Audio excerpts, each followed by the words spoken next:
very welcome, everybody. I'm very pleased and honored to host this event together with ESWA and the EU Civil Society platform on HIV/AIDS, hepatitis and tuberculosis. Today we'll have to improvise a little bit. Fortunately, we are used to that because these are the last very busy days before the Christmas break, the last Christmas break of this term of office. So many of my colleagues are somehow, they are still in trilogue meetings, in negotiations. Cyrus Enger will try and connect online because he had flight problems. His flight was cancelled. He had to take another flight. Marisa, I believe. Hi. has to leave earlier. So we're all we're going to move the program around a little bit, and some people will be with us here in the room, and others will be connecting online. But I'm sure we're going to have a very lively and rich discussion. ESWA has just finished its annual conference here in Brussels, I believe. Yes? No, not really. This is a conference about public health and decriminalization. The other was like our Congress, that it was like more just a general assembly. But this conference we organized it with the support of our funders from the pharmaceutical industry, in order to also to address the problems of the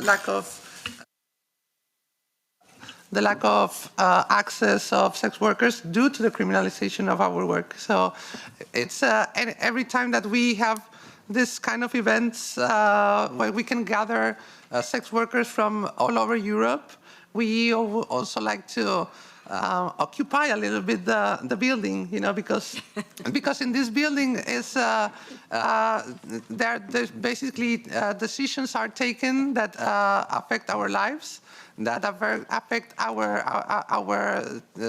well-being, and denies sometimes our access to basic essential services, such as housing, such as health, such as sometimes a regular and recognized work, and the work that we chose, that we have chosen to survive, and some of us to thrive.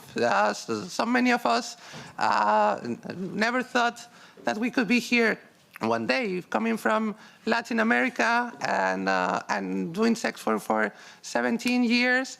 And it's incredible that it's been this year that sex work has been regularly coming to this house that basically, well, it's the house of the people. No, it's supposed to be the house of the people, and we are the people. And in fact, it's like we're even more than the people. We have the first dog in history that made it through the European Parliament. Big applause to Minima. She's there. So now we're finally, you know, we can contrast the presence of the far right with Minima, with something cute. You know, the monsters that are there, we have something cute here. So always sex workers bringing joy to the world. So in this year we have witnessed several attempts to criminalize again our work. We have been involved in the revision on the drafting and all the negotiations on the Violence Against Women Directive. That is really and something that we were asking, something that we need at the European level to protect women against violence, that we are also victims of violence. And it's not only the clients, as people can think, the clients, the pimps. No, usually the violence against us comes from the state, comes from the authorities, comes from the police, comes from the border security, the border itself, and the laws that come from those borders. So this year we have been, and Sophie was in fact in that voting, when even when it was already negotiated, it was already talked that sex work or prostitution is not violence against women itself. And we witnessed against, a very sneaky attempt for an MEP. I'm going to tell the name because we are in elections, and I think that we must make our politicians accountable. Now in this time that we'll be asking for our vote in May? I think it's June. In June. So we had the attempt from Malin Bjork, like jumping all the protocols and saying, addressing this, what is it, the term verbal motion, or when she attempted to put again this article to criminalize sex work. And by the procedure of the voting, fortunately, there were more than 7 MEPs that stood up. I don't know how many were because I only had the frame from Lopez Aguilar and I didn't see the plenum. But fortunately, more than 7 MEPs that were conscious, that were like defended our rights, defended what it was being negotiated, and we could avoid that. But the attempt was there. We also had in June this prostitution report that passed, not passed with, unfortunately, didn't pass in a very big number. If you make the numbers between the votes against and the abstentions, there are even more than the ones that pass. But still, there are people that still doesn't listen to us, even though we come and we meet with them in this building, and for 1 hour and a half that they have, and they put that as a, they're listening to us. Just one meeting, one day for 1 hour, when they basically don't believe us. Maria Neuchel is basically, she told me that S&D MEP from Germany, so German colleagues, who not to vote. She basically was saying that she don't believe me what I was telling her. In all my lived experience of 17 years of doing sex work as a migrant, because it was not fitting her morals, basically. So they're legislating on a base of morals instead of legislating on a base of harm reduction. Basically, we have to be in this context. Capitalism is harmful, so we're trying to reduce the harms made done by capitalism, as every worker does, and we have still looking for the right to be at least in that race of fighting for our rights, as the same movement as the labor movement. So, thank you very much for being here. Thank you. You are an amazing crowd. We always bring color and cheerfulness to this building, and even a dog. So that's something, that another page that we already written, and maybe one day Minima can be in that sugar daddy wall that you all saw when you were coming here. Thank you very much.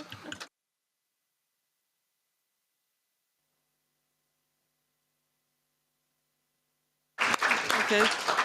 Very special welcome to Minima.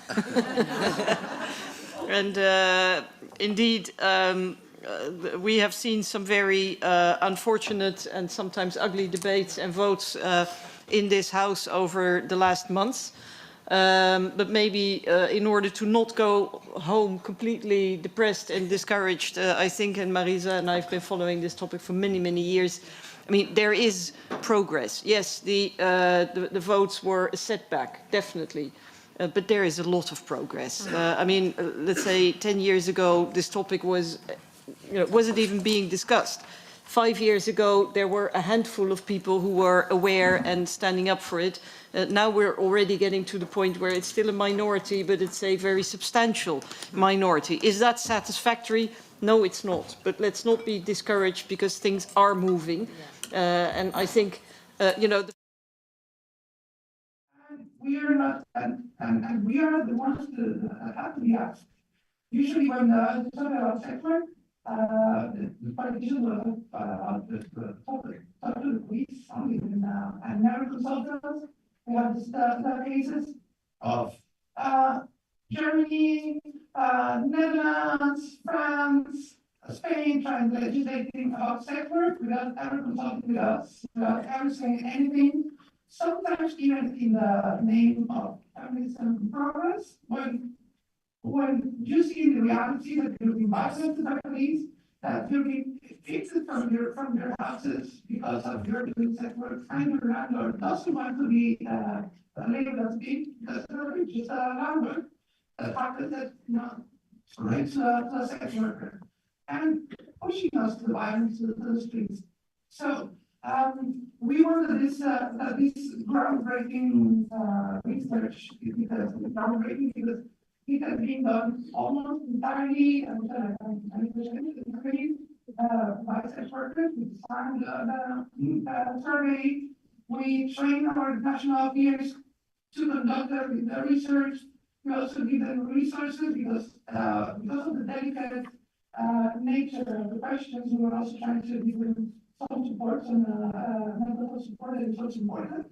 And from that, we conducted the whole process until our today that we are presenting to you.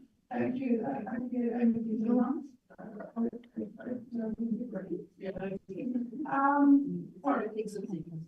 For being the host of this event. Honestly, with the last elections, we lost a lot of lives, and unfortunately, sometimes when you think it's alive, we saw that we just something like no, but it's the numbers are there. It's a matter of labor and human rights. You may like or dislike our work, but it's something that exists and it's existed and it will be existing until humankind is in this planet. So we need to ensure that the people that we do this work, we do it with safety, that we do it with rights, that we do it with the better conditions, and not only for us, but all of that and has to extend to the rest of workers because if workers can have rights, like well, so everybody must have a better rights, right? So without taking more of the time because there's a lot of interventions that are way more valuable than what I'm saying. Thank you very much for being here. Please visit the website of ESMA. We'll have the research there in the next hours. So you can download it, and I will leave the floor to my dear Olivia Green. Right? I just wanted to say 2 words. I thank you to come here. I really wanted to welcome you very warmly because in this house is your house, the house of the European citizens anyway. I'm not the only one. I'm with a colleague here, Chander, and you don't have to call me and speak and Estelle anyway. So well, this is the most important to me. I'm not the only one. I also talk to other colleagues in my group, and a lot of them support this this issue. Really, no, really, no. They're not here because we have really busy. For instance, my colleague from Belgium, but really, we are not the only ones to support this topic here and problems here. I'm a trade unionist, that's why that's very important what you say also, because that's also very important that the worker that's organized themselves, because as you said, they know better the reality of this work and to organize themselves. So that's all that I wanted to say. But thank you to be here today. Thank you.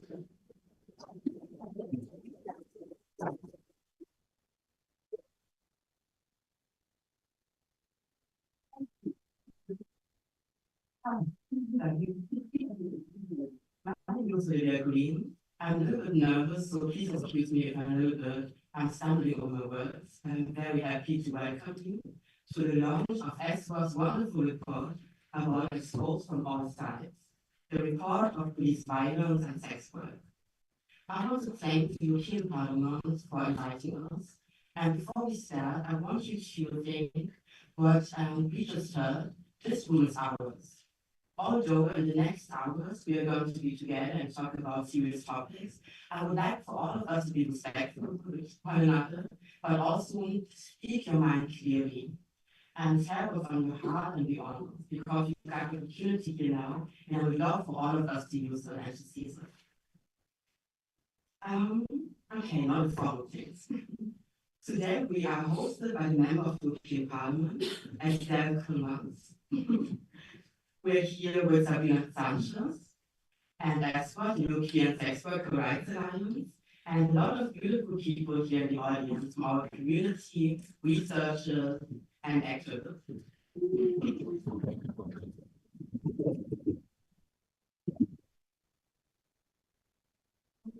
We'd like for you to be mindful because this event is going to be live streamed. So if you're not comfortable with your face or maybe saying certain things, maybe be mindful of that. And also be mindful if you maybe say names of other people in your groups, if they don't want to be noticed. As I said, we are here together to discuss and to talk about the report and to say what's on our mind and to see what the people of the European Parliament can do to help us to go further with our work. We have a lot of people here who are very knowledgeable about the topic. The first one, as I said, is Estelle Ceulemans from the Progressive Alliance of Socialists and Democrats here in Belgium. We also are here with Catarina, representing the left in the European Parliament.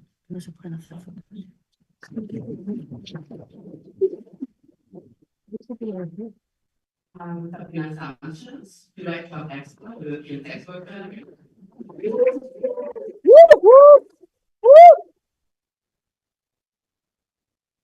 It's wonderful Agata, Dziuban.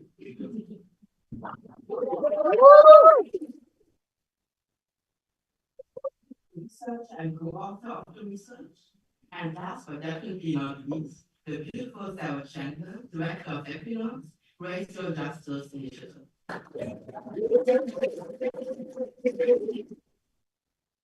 And please don't forget the beautiful members of ESWA who are here.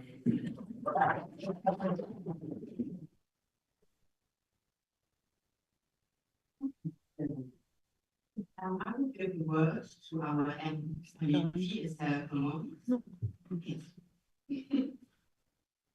I won't be long, so I forgive my colleague from the left, presenting the NEP here today. As I said, warm welcome here. I'm mostly here to listen to research because I'm very interested for this result. And for the rest, just repeat what I say. I'm very proud to welcome you here because you're like every worker. It means you are fighting for your rights, and that's the most important for me also. That's why it's important to listen to the result of the research and to your manifesto also, and just to be aware of every child is about the situation of the sex worker in Europe in general. You have sometimes differences between countries because, for instance, here in Belgium, we just adopted a progressive legislation and gave a specific social status to the sex worker. And they, thanks to this legislation, they became employer, like other one, not like the other one, but and it's also a good example and maybe a good also observatoire. And we have to see what happened in a few years or so with these statutes. I think it won't be efficient at every level, but it's a good beginning. So I'm just here to listen to you. So thank you for your presence today.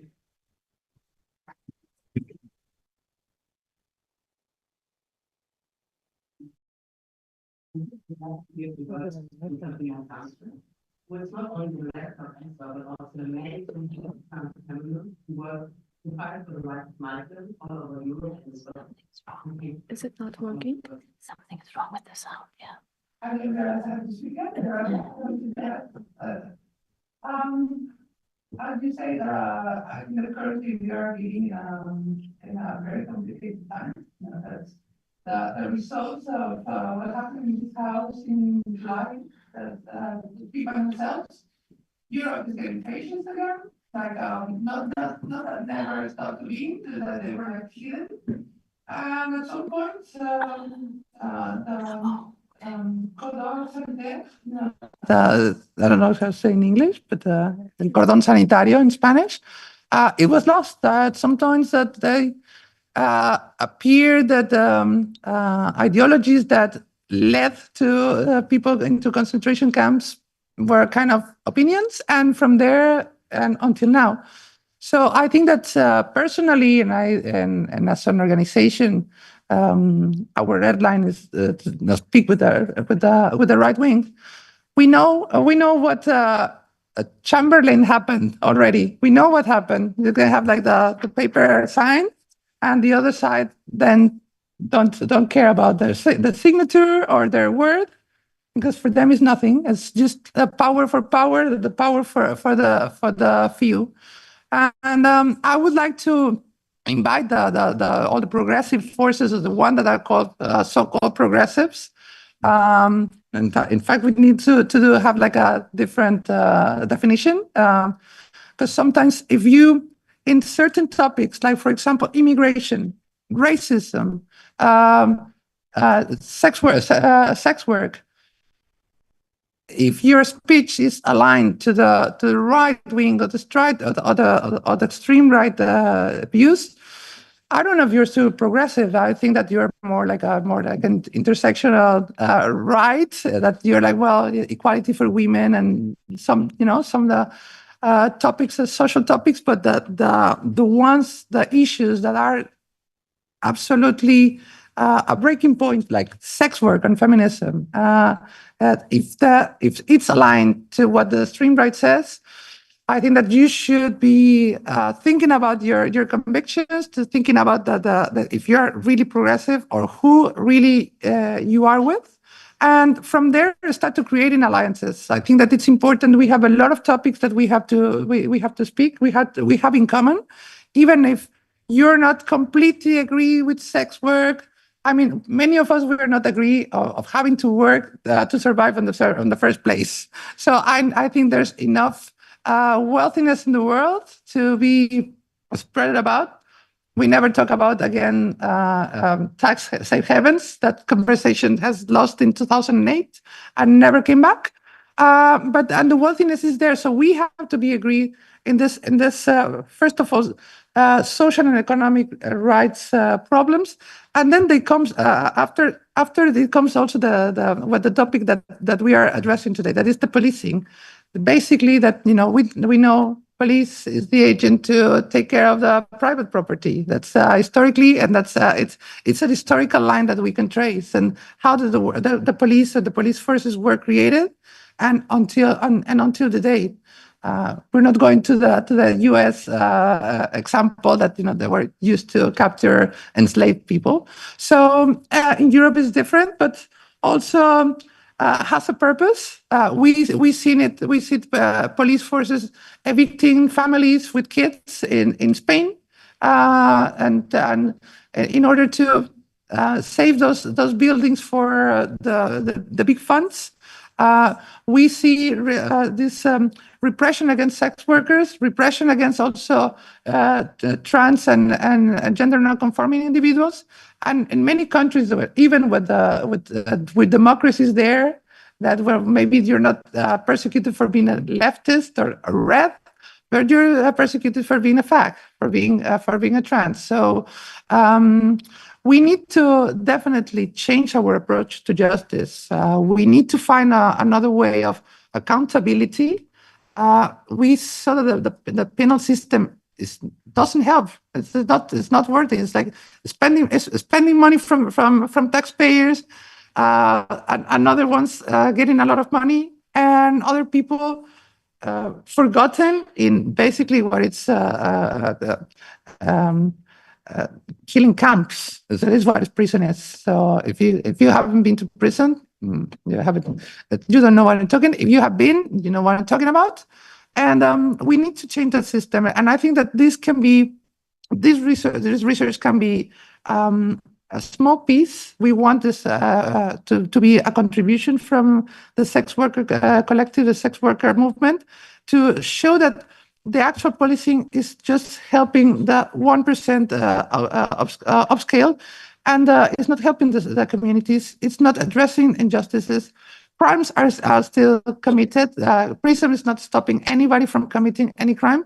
And what we see is the implementation. We see that innocents are going there. People still waiting for trial. People in the bad place, in the bad moment that was arrested with bad lawyers. And of course, no money. So this is something that we aspire with the transformative justice approach, that we have a different accountability. That yes, we don't like the prison, but yeah, well, okay, what do we do with the rapists? What do we do with the murders? Okay, let's try to find a restorative justice approach. We need to have a conversation, but unfortunately, many of the members of this house are not are just waiting for the next election to see, like, where do we go? What's the role that I'm gonna go? What's my party gonna say? And it's not. They're not thinking in further way. That is a lot of work. It's a lot of effort. It's a lot of talking, and it's a lot of experiment and fail and experiment and try. And we basically want to keep believing in it. We want to keep trusting in the representative democracy. That has to be changed. That has to serve also to the base of the population, the base of the citizens, which are the ones that are paying for all this. And we need to start. We need to start sometime, and it's better that we can start as soon as possible. So now. So thank you very much, and I'm really glad. Thank you so much, Sabrina, for your important words. Even listening to change the approach of justice and the different accountability structures is so important and the baseline of our work.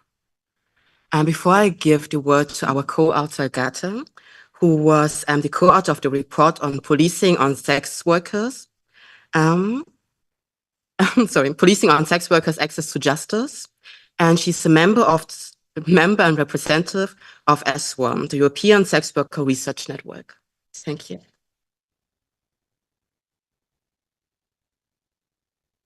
Thank you so much, Olivia. Can I have the slides presented?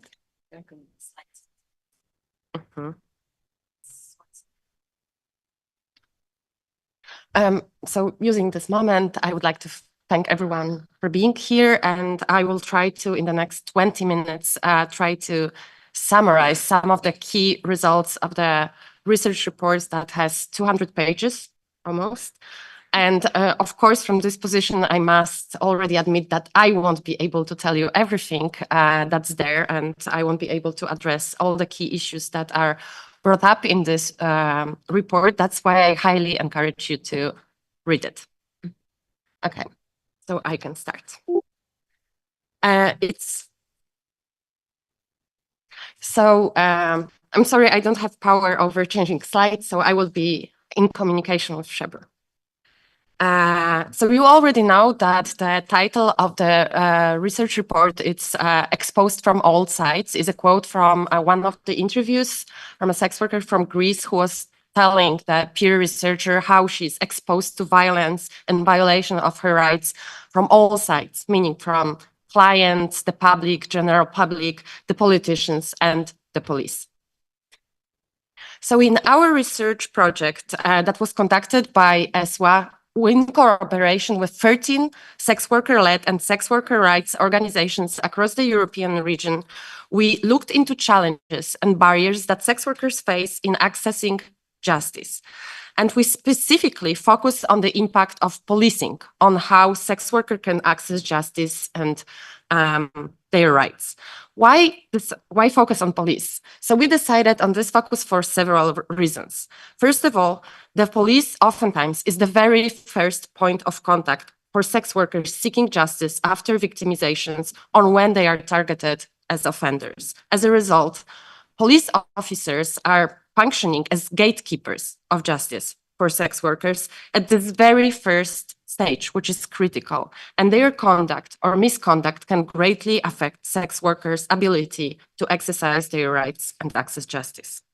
Secondly, besides being assumed and presumably protectors and facilitators of justice, as we are oftentimes being told, the police is also charged with enforcing laws that are targeting sex workers. And that could be sex work laws, migration policies, public ordinances, and many different laws that are used to penalize or target sex worker communities. This often creates the antagonistic relationship between sex workers and the police, and that can greatly influence sex workers' access to justice.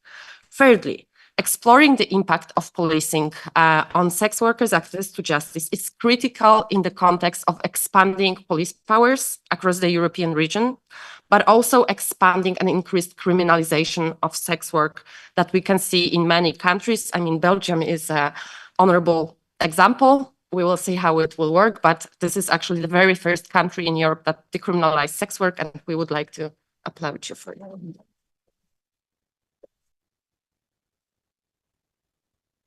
So with all this in mind, we decided to focus, to explore the role of policing on sex workers' access to justice across 11 European countries with 5 different legal models. So you can see, actually, I linked the colors with the legal models.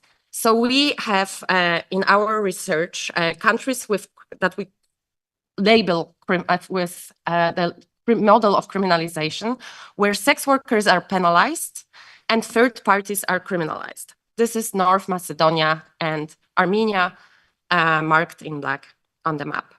Then we have countries with partial criminalization, where sex workers are not penalized themselves, but their workplaces, co-workers, and labor arrangements are.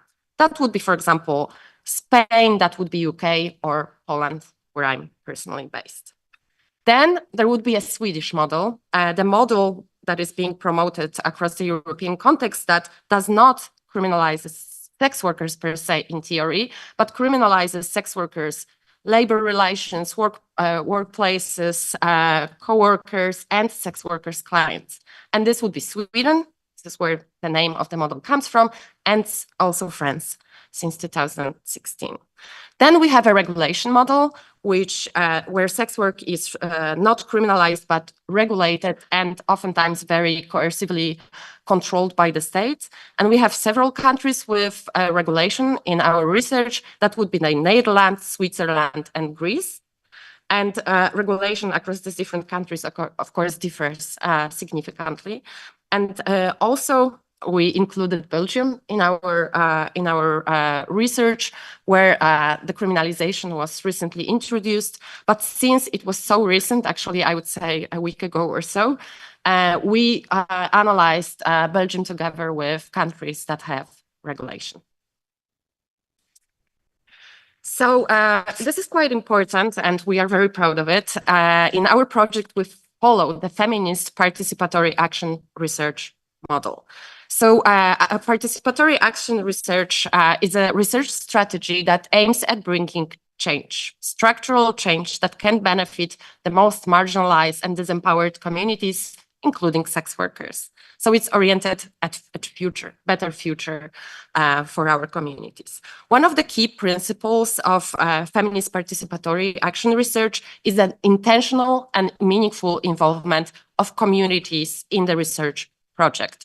It means that sex worker communities have been involved in our research project since its very first moments until the very end, and we can see you here for the launch. So sex worker communities across Europe were engaged in defining the goals of the project, its aim, collecting the data, and analyzing. Also, the very important aspect of feminist participatory action research is its feminist element. And we are talking here of feminism based on ethics of care, solidarity, and responsibility rather than exclusion. That is to prevent any kind of exploitative harmful carceral responses into research process.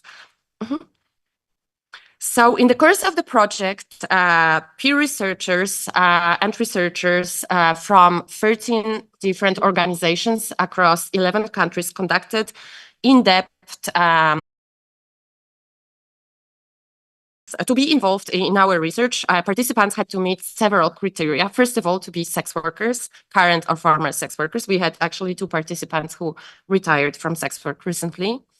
They had to be over 18 years of age and have had like experience of direct contact with the police, which is not difficult when you are a sex worker in Europe, as you will see in a minute.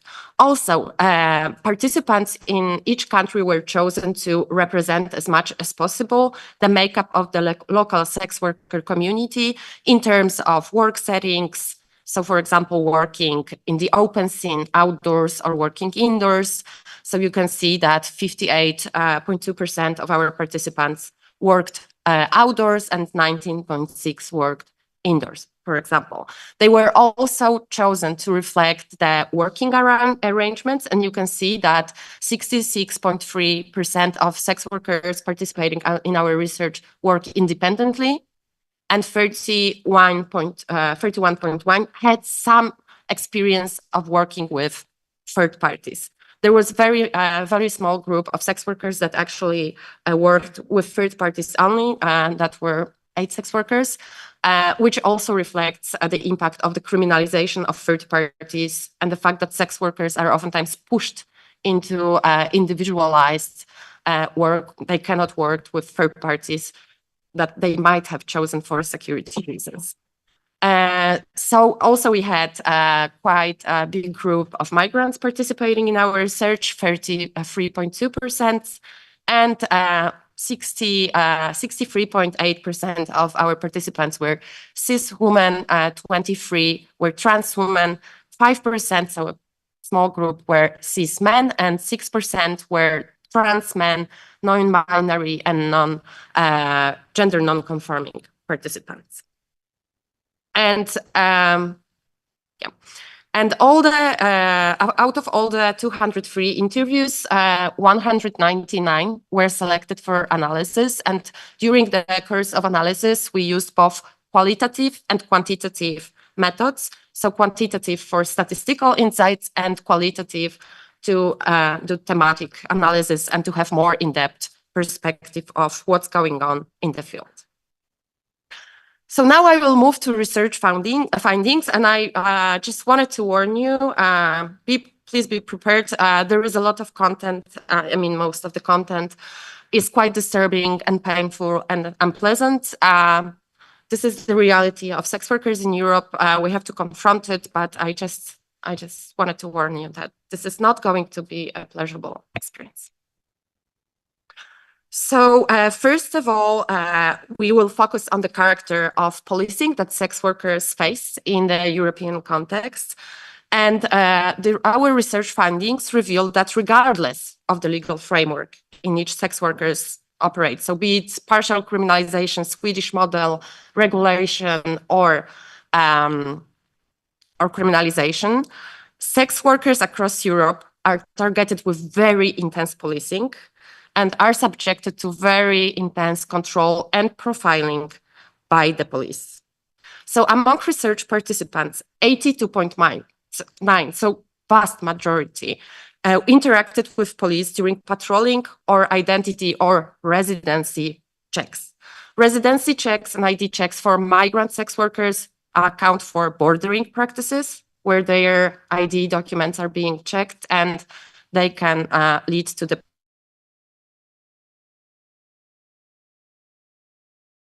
15.1% of our research participants interacted with the police during raids or anti-trafficking raids or sting operations targeting their workplaces, themselves, their co-workers, their clients, or their third parties.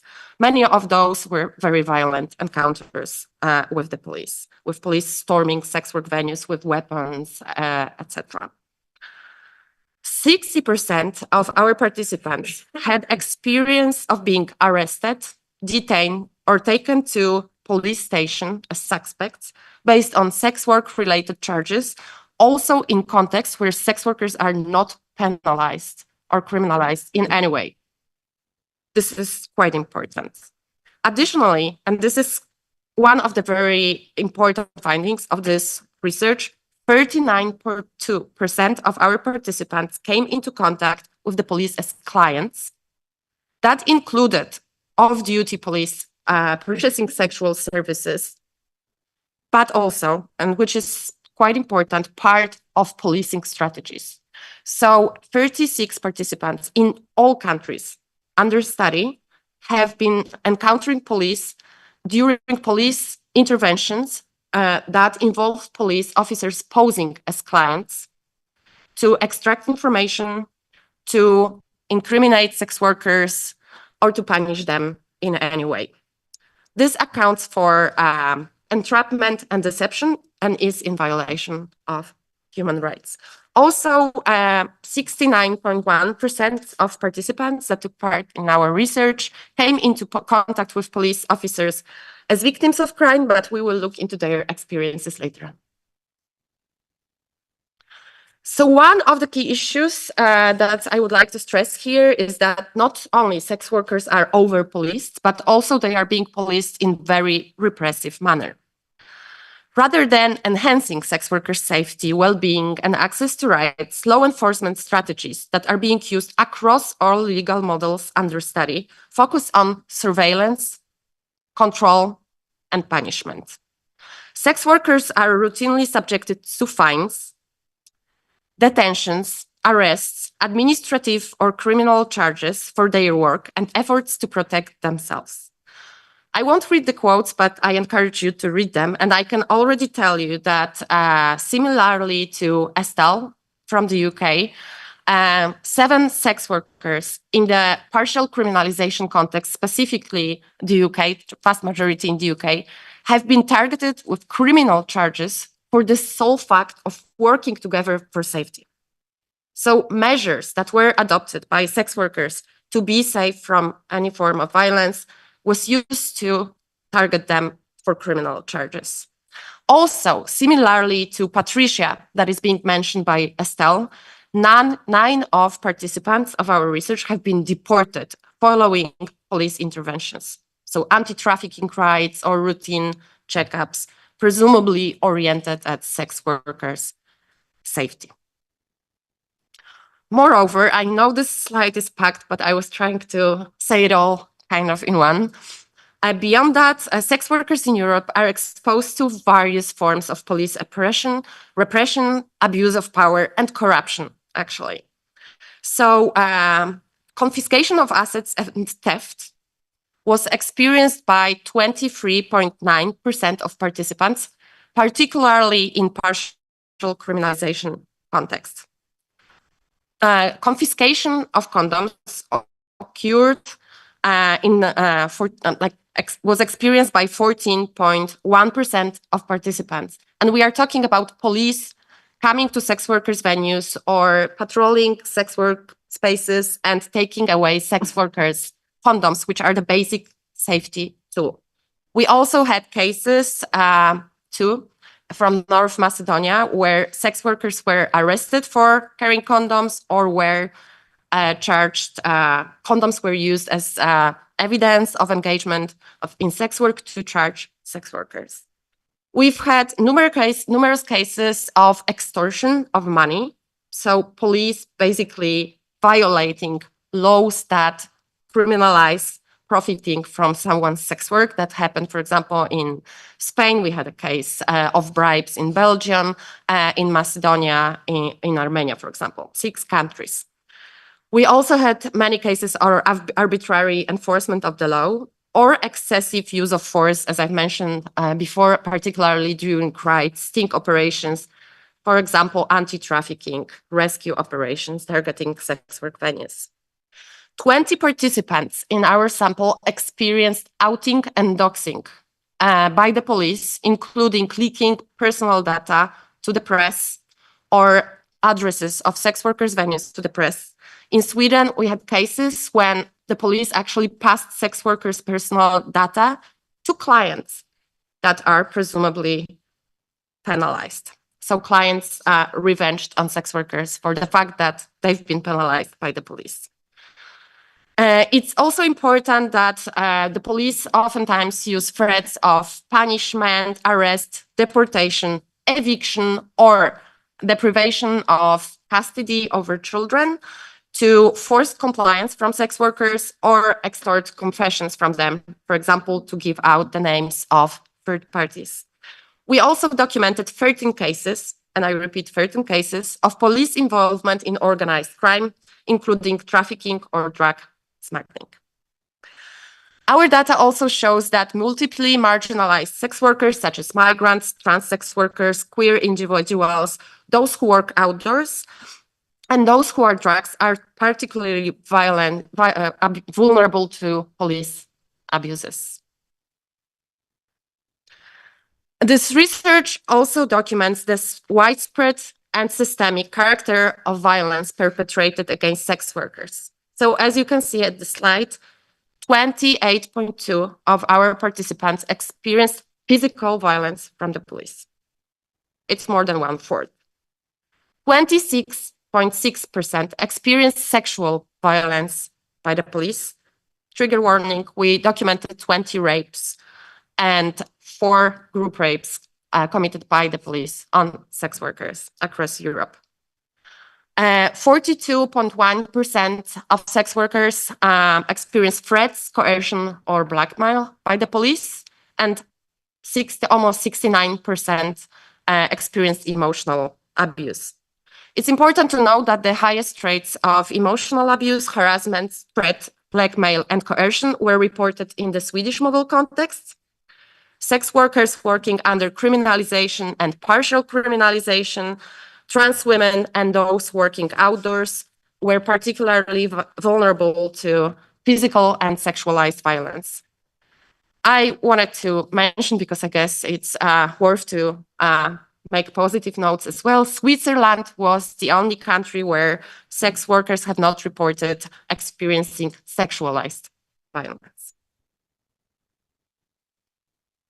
What is also important is that 76.8%, so almost 80% of our participants experienced at least one of the mentioned forms of violence, so physical, sexual, emotional, or threats.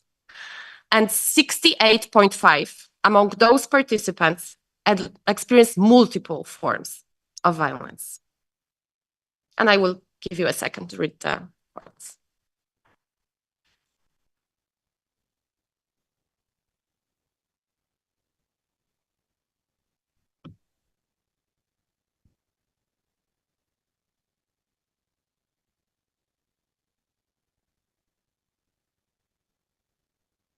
Okay, I'm moving further. I probably won't surprise you if I would say that our research shows that stigmatization and discrimination are systemic and pervasive in policing of sex workers across Europe, with 71.8% of participants discriminatory treatment by police. It's important also to note that this research identified multiple intersecting forms of stigmatization and discrimination experienced by sex workers, and that would, of course, be horophobia, so sex work-related stigma, but also homophobia, transphobia, racism, xenophobia, misogyny, and narcophobia, so stigmatization directed at people who use drugs. As a result, multiply marginalized participants such as racialized sex workers, migrant sex workers, queer sex workers, trans sex workers were particularly vulnerable to discrimination by the police. It's also important to note that sex workers working under partial criminalization and sex workers working under the Swedish models were particularly exposed to discriminatory treatment by the police. And police discrimination was also very common against sex workers working under management, so those, or in collective workplaces, so those who worked in organized places for safety. Our data also shows very well documented trends of sex workers underreporting violence and crime, with only 40% of participants suggesting or declaring that they would seek help from the police for their own safety or safety of their colleagues.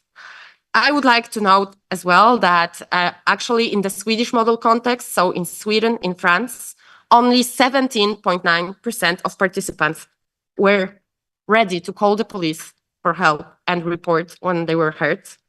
In regulated context, 35.6% of sex workers were ready to report violence, 40.4% in partially criminalized context, and to my initial surprise, 65.8% in the criminalized context. So you see in the Swedish model context that is designed to save sex workers, only 17% of sex workers would call the police. And in the context where sex workers are criminalized, so in Armenia and North Macedonia, 65% of sex workers would be ready to call the police. If you want to know why and what's the mystery behind it, read the report, it's explained. So some of the key reasons for sex workers not calling the police was actually fear, particularly fear of punishment, including deportation, financial penalties, and I think Christina from Switzerland explains really well why she's not calling the police. Loss of custody, eviction, deportation, or criminal charges, as well as discrimination, mistreatment, police inaction, or fear of re-victimization. Loss of trust and confidence in police were widespread. As you can see, 69.9% of our participants declared that the police had never, not even once, been concerned for their safety. This mistrust actually seems fully justified, given that our research documents the widespread tendency of police deliberately overlooking violence that is committed against sex workers. More than half of our participants, so 54%, reported instances where police refused to intervene or intentionally overlooked violence that they had experienced. This included cases where police failed to react or responded to sex workers' calls for help. We have participants who were bleeding on the street for hours and police never arrived. Observing participants being harassed and not reacting, including situations when police actually witness the situation, do not react, and later on fine sex workers, as in case of Catarina in Spain, or actually beat them or arrest them. Also, we reported several cases of police officers refusing to pursue complaints made by sex workers, failing to file a proper report, or denying sex workers assistance despite the fact that violence occurred. Oftentimes, the police officers also sided with perpetrators or punished sex workers after they had reported violence. We will talk about it in a second.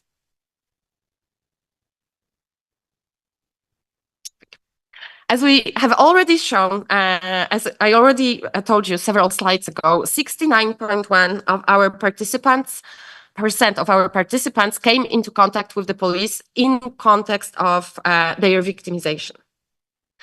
Out of this, so sex workers are coming to the police to report violence that they have experienced. Out of those sex workers, 70.7% experienced discriminatory treatment from the police. Sorry, but we were 5 slides too late. I mean, if you could come back. Come back. Here. No, next one. No. No. Like the other way around. Sorry. This, no. The one that starts with 70. We are talking at, yes. So when we talk about 70.7% of sex workers experiencing discrimination from the police, we are talking about many different situations occurring, like being laughed at, belittled, mocked, and not believed, deprived of dignity, respect, and trust that is afforded to other citizens. The claims of sex workers reporting violence were frequently dismissed, ridiculed, or undermined.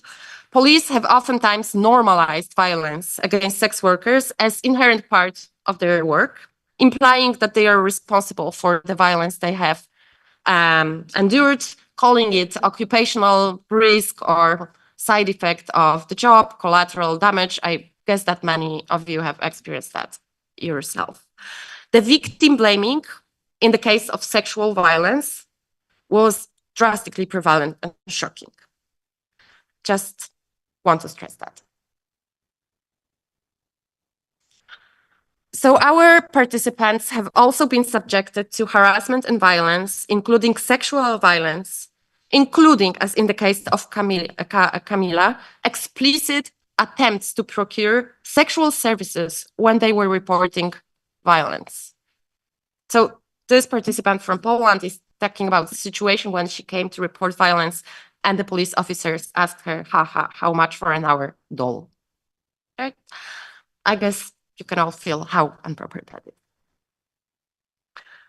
Additionally, 21 participants, so 21 sex workers across all legal contexts, experienced being turned from victim. So in the case situation when they appear in the police station or call the police to report violence, they were faced or threatened or faced actually fines, detention, arrest, deportation, administrative or criminal charges, and other forms of punishment. Like, for example, in the case of Luciana, who was deported after showing up at the police station and reporting violence. Furthermore, and I hope this is readable, I know there is a lot at the slide, our research shows that sex workers in Europe are, when they are victims of crimes, are constantly denied their basic rights. So in violation of the EU Victims' Rights Directive and the Istanbul Convention that we all know, they are often deprived of protection and support to which they are entitled. Many of sex workers who report crimes do not receive access to psychological or medical services, to victim compensation, or information about their legal rights and available help. For immigrant sex workers, language barriers further hinder their access to justice, including situation that we have documented in our research where migrant sex worker had to ask her 13-year-old son to translate for her when she was reporting violence because the police didn't provide translation.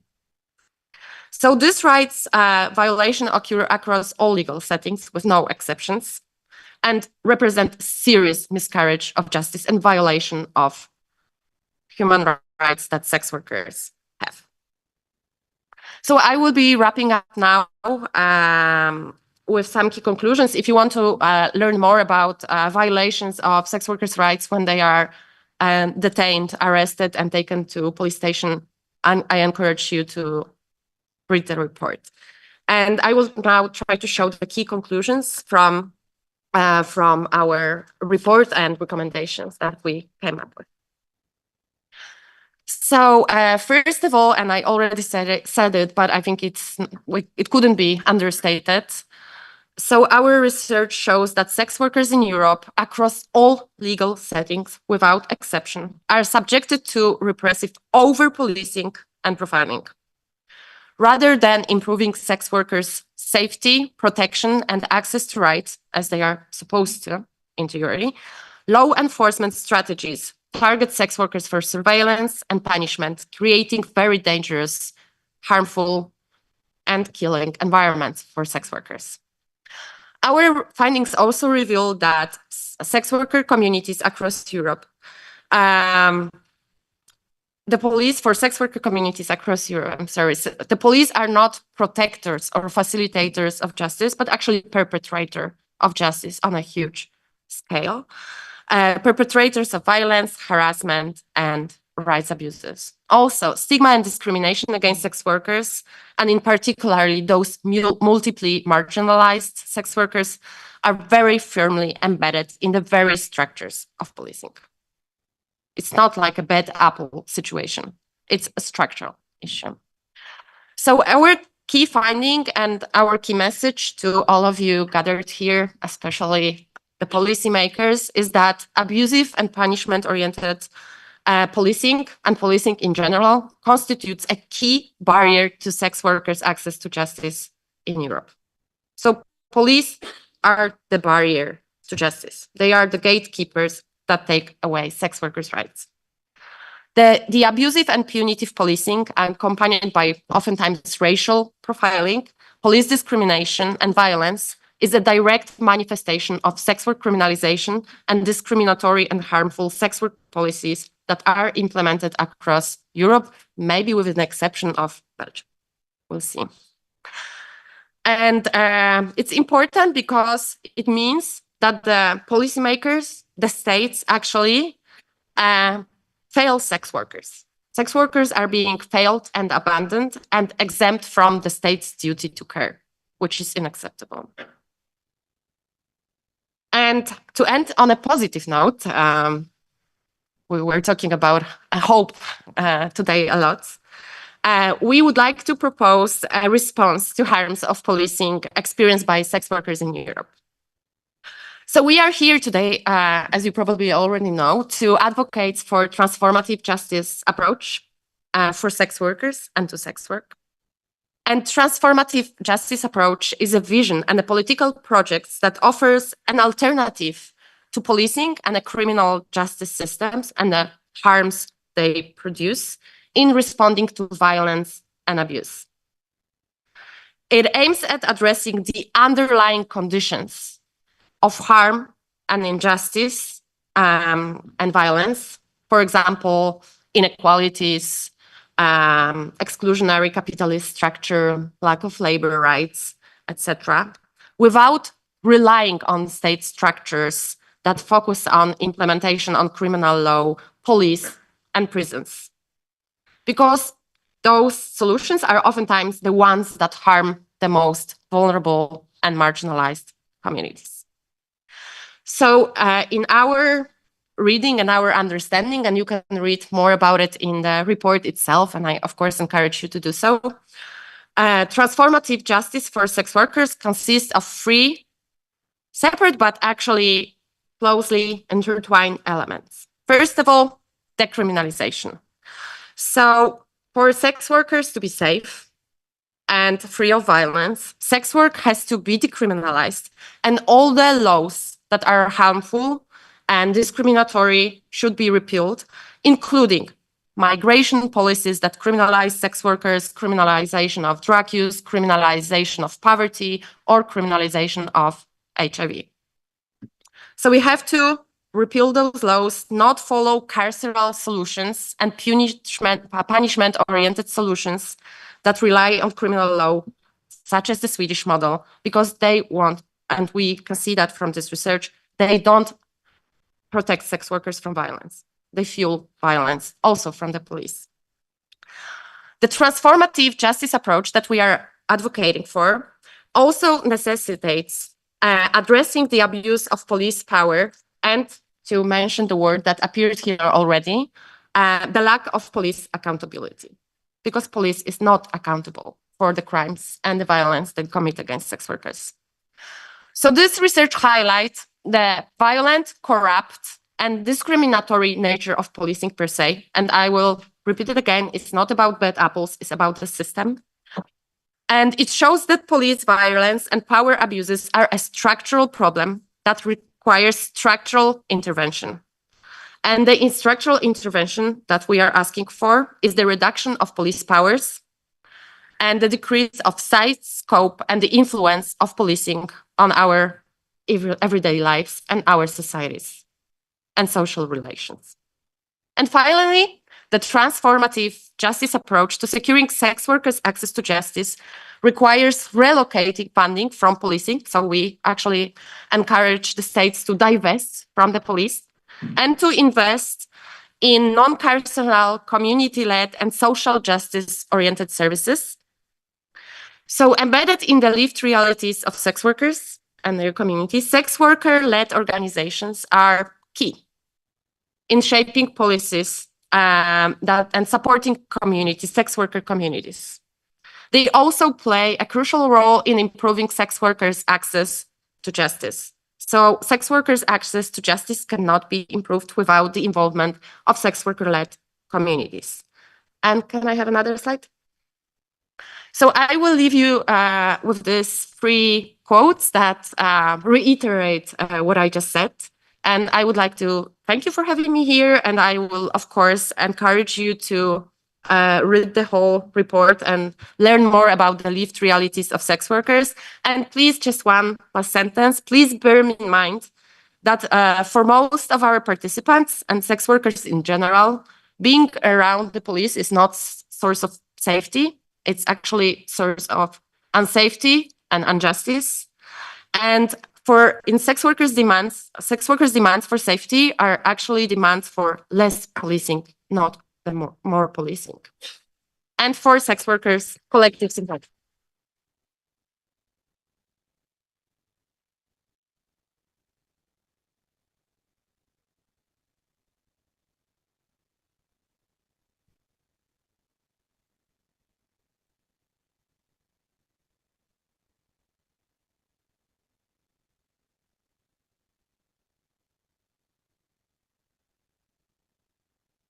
Hi. Thank you so much, Agata, for giving us this great insight into this important study. And before I give the word to Sarah, I would like for all of us to take a deep inhale and an exhale. And if you want, you can shake your arms a little bit. It helps to regenerate your nervous system. And also for the people at home, I know that we're talking about a very, very important but heavy subject. So please do whatever you need to do to be calm and to be nice to yourself. Stretch, take something to drink, maybe take some chewing gum or spearmint, something that helps you to ground yourself again. And now, without further ado, I would like to give the word to Sarah Chander, who is going to give us an insight of Equinox Transformative Justice Manifesto. Sarah is the director and co-founder of Equinox, Racial Justice Initiative, and she's an expert in EU fundamental rights and equality policy. Thank you. Thank you so much, Olivia, and to all of you, and to Agata. I'm not sure how I can follow your excellent presentation, and so I won't try to give a full picture of the data. I think we all know, following this presentation, what the issue is that we're here to address. One thing I would just say is that for a long time, Equinox has known that sex work is a racial justice issue.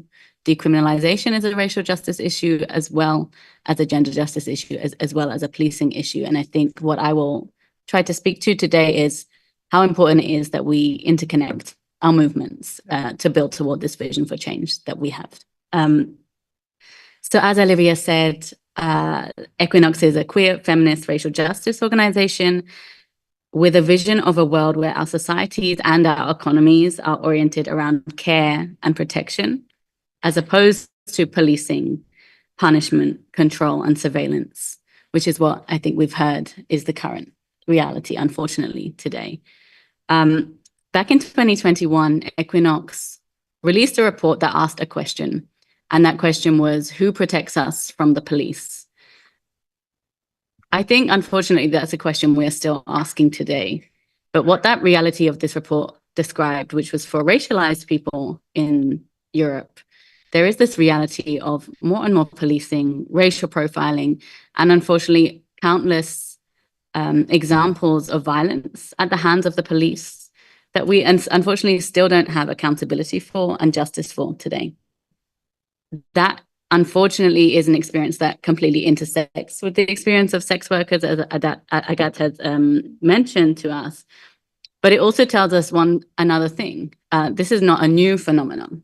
The experiences that you've all come here to speak to today are not new. That is part of a policy response that is also a political choice.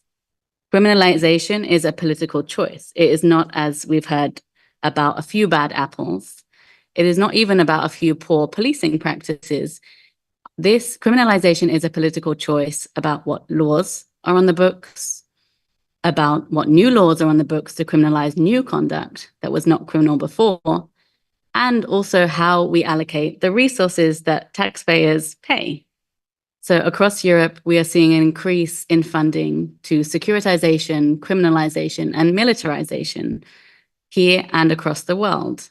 That means there is a political choice to spend money on the politics of punishment as opposed to the politics of care. And I don't think that's anything anyone in this room wants to see. One thing I really wish it would happen is that more rooms in the European Parliament, more events in the European Parliament look like this, because I think we share that vision of a world of care, not control, of protection and not punishment. And so I think the question would be, how do we get there? How do we get to that world where our policies, our laws, and our budgets are oriented toward protection, social provision, care, and community? And I think that's what we'd like to build toward today. One point on connecting social justice movements and struggles. So criminalization, as we've heard today, is an issue specifically directed against sex workers, but also we're seeing increasingly seen in the European space as the main policy response in response to migration. So more and more we are seeing laws passed that criminalize people moving into Europe, those that help people move into Europe. The EU Migration Pact was one clear example of that. We are also now seeing something new called the European Facilitation Directive, which are about essentially widening the criminalization capacity of the EU, specifically to migrants, but also to those that help them, sending more money to Europol, which is the EU's policing cooperation agency. And so unfortunately, on the books and in the budgets, we're seeing more and more policies that expand criminalization as a policy response rather than pull it back, which is what we want to see. That's also showing up not just in migration, but in the criminalization of the rights of queer and trans people across Europe, the criminalization of the right to the access to abortion, unfortunately, the right to protest, and as we talked about, solidarity, and the rights to of many other clear rights that we're seeing on the book. So what do we do in this context? How do we change this expanding criminalization? How do we pull that back? And how do we completely ask for the divesting of all the politics of policing and control? What we are looking for is a move towards a redistributive agenda. So rather than orienting policies around wasting billions on new offshore migration detention centers, more illegal, costly deportation, the militarization of borders, the criminalization of sex workers, we could actually dream something else into possibility, which are politics of care, which are policies that are oriented around our economic well-being, which are about long-term solutions to address climate degradation, conflict, and economic decline. The money that is spent on the criminalization of our community and the community of others could very well be spent on other things. And that is a possibility, even though it doesn't seem like that. So how do we bring it back? I'm here today to speak on behalf of a coalition that exists in Brussels and that was led by Ezra, called the European Coalition on Sex Workers' Rights. Many of the organizations in that coalition are here in the room. Over there, you can see a little wave from us. We are joining Ezra in signing the Transformative Justice Manifesto, which Agata already spoke about. And I wanted to read you just a few lines of that manifesto, because I think this is something that we will continue to ask organizations to sign up for us and to build power toward this alternative vision of protection and not punishment.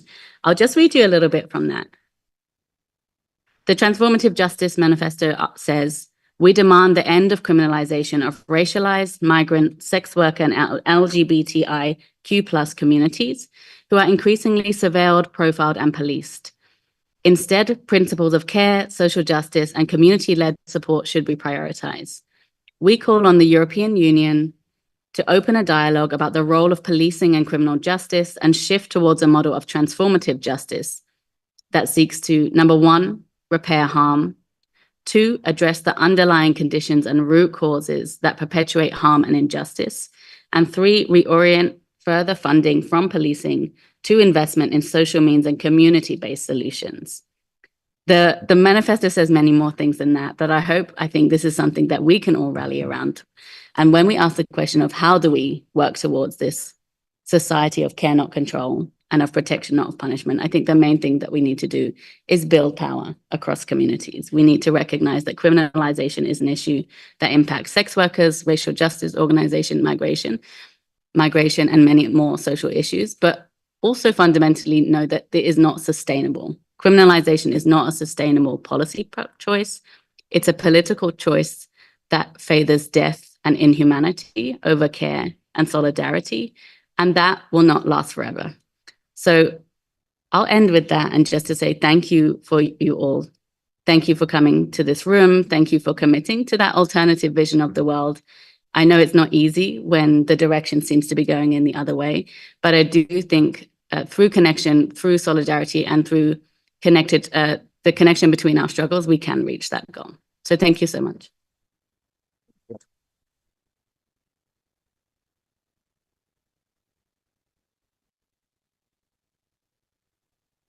Thank you so much, Sarah. I'm so overwhelmed with all of the great speeches that we're hearing today and presentations. And before I give the word to our MEP, Catarina Martinez, I would like to say again, afterwards we have a question and answer session. So please, if you have questions, write them down and then we'll get to you afterwards. So thank you, MEP Catarina Martinez. So, hi, everyone, and thank you so much for having me here. It's a pleasure to be here with you. At my party, Bloco de Esquerda from Portugal, Left Bloc, we've been trying to have to do some change on the way this kind of things is discussed. Normally, when we discuss sex work, we never discuss sex work. We discuss human trafficking, we discuss child abuse, we discuss lots of crimes, we never discuss sex work. So we are trying to, in our way, contribute to listen to sex workers and to talk about sex work. That it means, of course, consensual adults. And that's what we want to do. And that's what we want to talk about.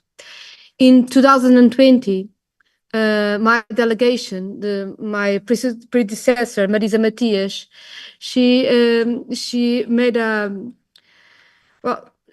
there was a study made with Alexandre Oliveira, that is an investigator from Portugal, that was about this, and it was called Lex Equal Than Others, and made a comparative study of the legislation in Europe and its impacts. And the conclusions are what you already know. When you criminalize to protect, you are not protecting, you are creating more problems. And well, I'm so happy to be here and to listen to this study and the conclusions of these studies. And yes, for us, this has to be about care and not control, and about protection and not punishment. And we are living in a moment where criminalization seems to be the solution to everything. And this is a kind of a war escalation. We have a war, a global war, and then we have wars inside our societies because we are always waging wars with criminalization about everything. And just to wrap up, to say that for us, migration politics are also at the core of the answers to all of this. And well, listening to the results of your study, I'm even more sure of it. And that is, of course, our compromise too. And thank you so much for giving me the opportunity to learn with you.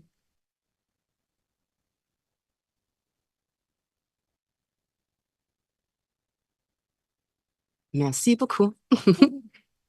Okay, before I open the floor now for the beautiful human beings here, I would like to remind you of our golden rules. Please be respectful. Although I encourage everybody to speak their minds, to ask important questions, one of the main principles is respect here.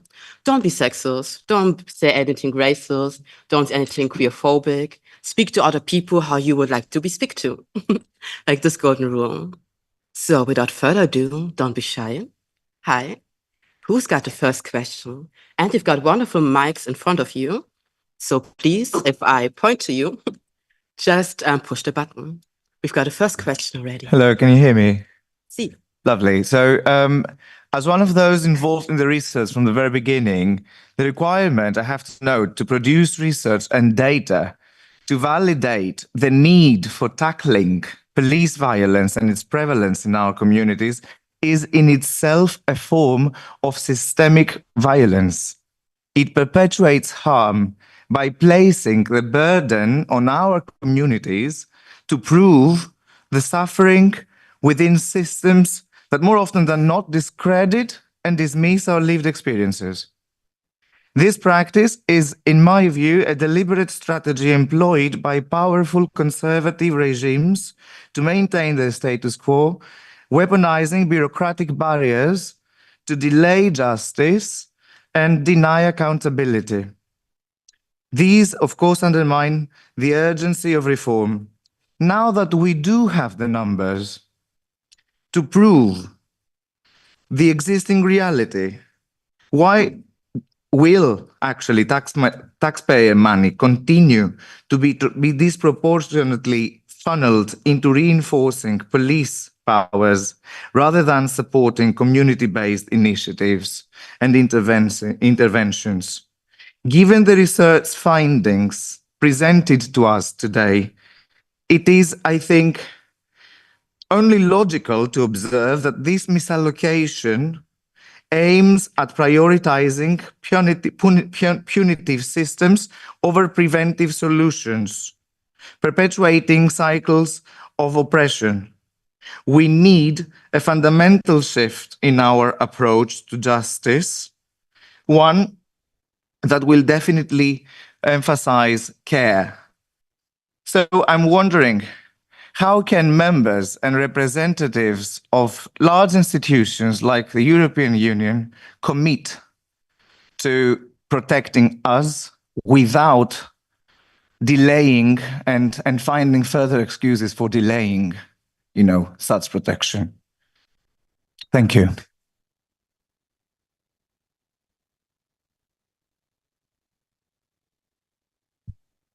Is there anybody who wants to tackle this beautiful and great question?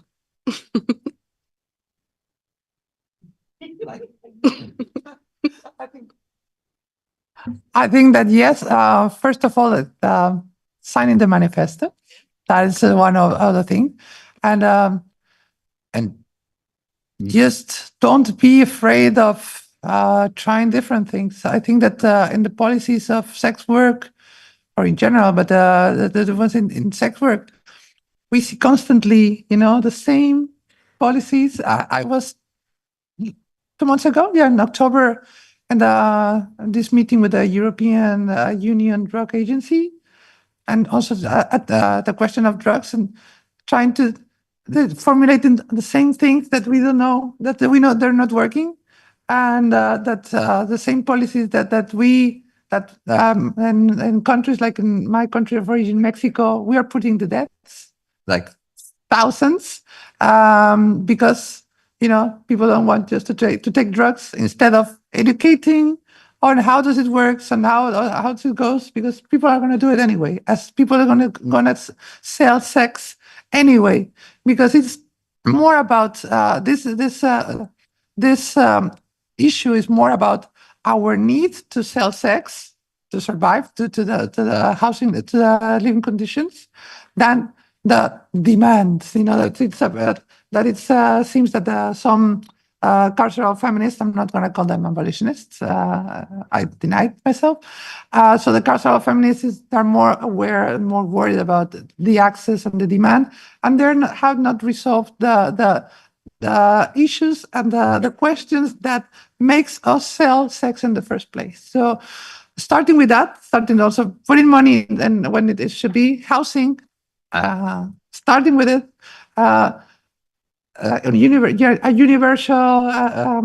universal payment pension or whatever, just for living. That's it. And from there, then we can see if people engage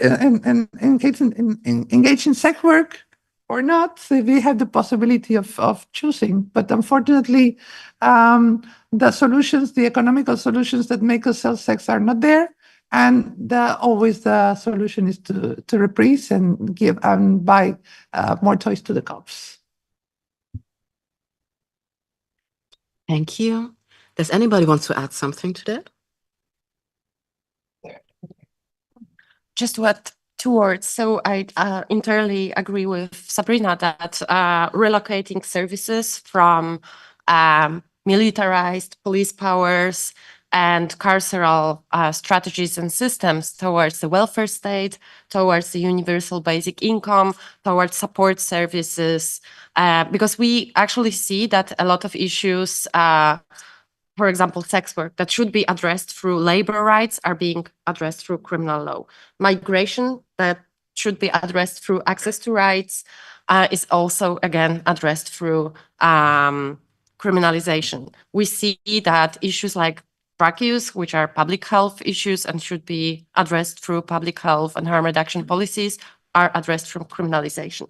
So first, let's move away from criminalization and relocate funding towards support services rather than punitive responses. I just wanted to respond to I think the first part of the question was a really valid one, in the sense that, like, about proving harm, right? Like, it's also an ongoing question in racial justice movements. Like, at what point do you stop recording the violence and the harm? At what point does this go from just a new point, a new percentage, a new unfortunate death, a new, like, harm, and what point does that become fact? I don't really have the answer to that, but I do think that one part of our strategy has to be doing some of that, right? Like, as this report, it's great that it's done, and I think it's not been done before. Then once we've done it, I think we have to move and change strategies. So we have now this really extensive documentation on the impacts on criminalization of sex work. It's great. What next? I think one thing is about, what do allies do? What do our allies in the European Parliament do, but in other organizations as well? What do we ask them to do with this data? And how do they help move these figures and documentation of harm into facts, and then into the solutions that our colleagues have also shared, right? I think the other question is, research is not just only about documenting the harm, but also about exposing the ridiculous aspects of our system. So one fact and figure are the harms that are documented in this report. Other facts and figures are about how the EU and our government spend money. So the European Union spent 43.9 billion in the last round of the EU budget on security and defense measures. Conversely, they spent 1.7 billion on the rights and justice, citizens' rights, equality and justice program. Here is some way that we can also look at documenting not just the harms, but also the other ways that we want our resources to be spent. And I think doing both together with our allies is also part of that problem of moving away from always talking about the harms. So yeah, just thank you for that question.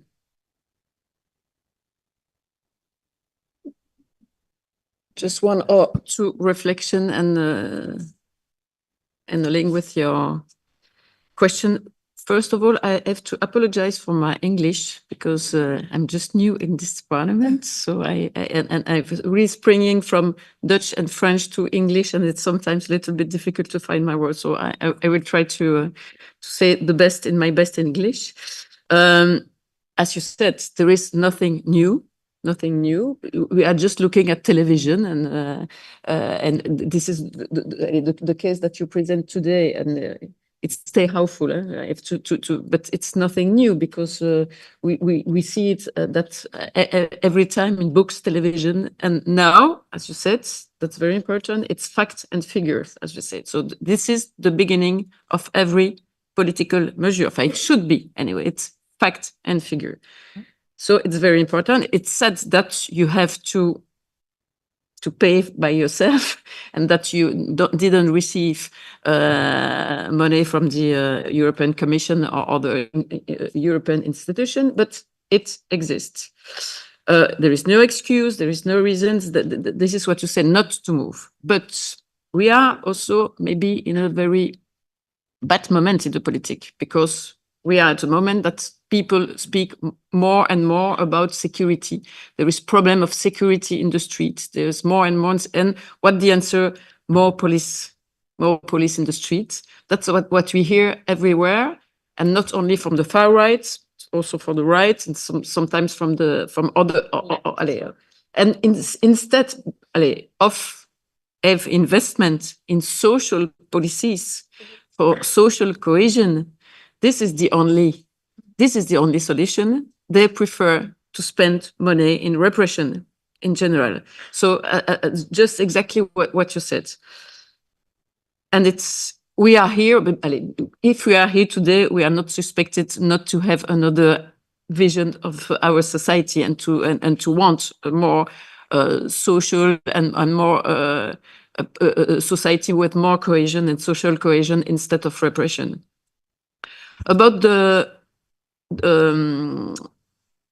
decriminalization, that's a political choice. That's really a political choice.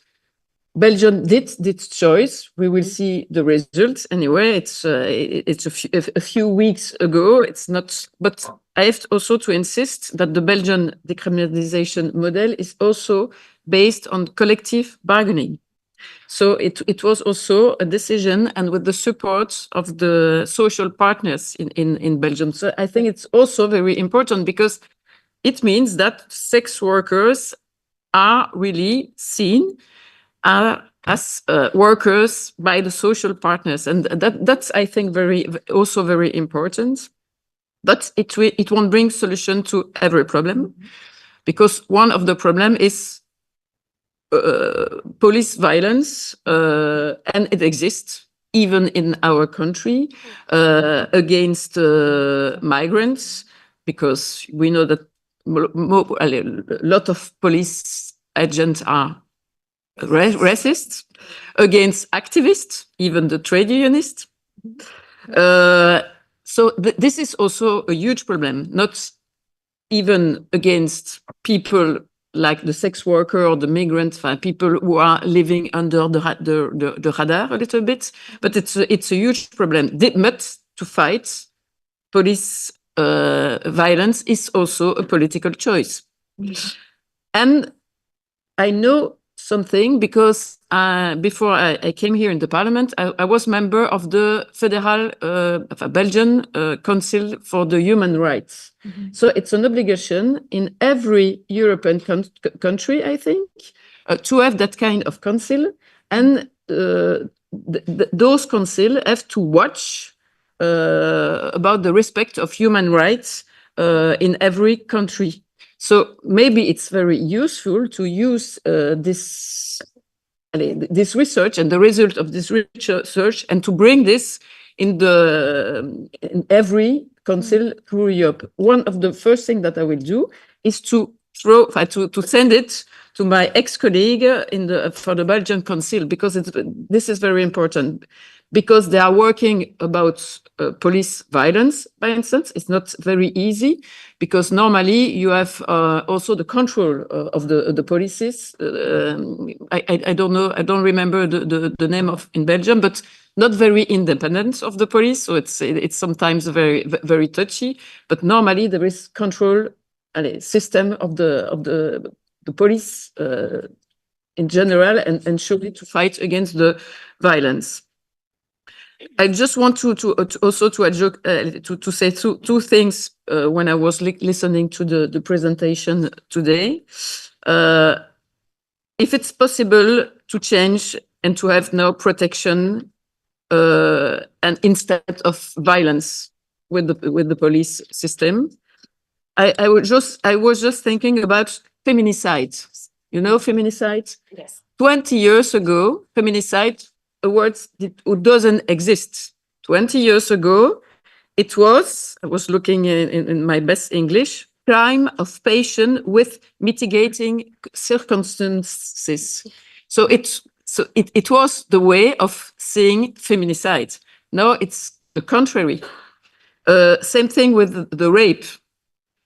Before, the victim of rape didn't dare to go to the police because they were rejected, not to be heard. Now, since 20 years, we are investing a lot to have a support for the victim of sexual violence by the police also, and the policemen. So it's possible. What you are asking is possible. If it's possible to change the thing for feminicides and also for the rape and victims of sexual violence, it's not already perfect.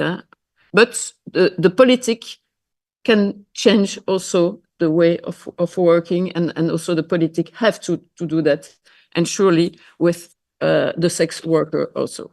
So that's what I wanted to say. Thank you.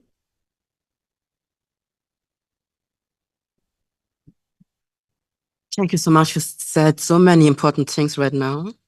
And I know it's a little bit, we are over the time, but I think we can continue. So I will pass on to the next question.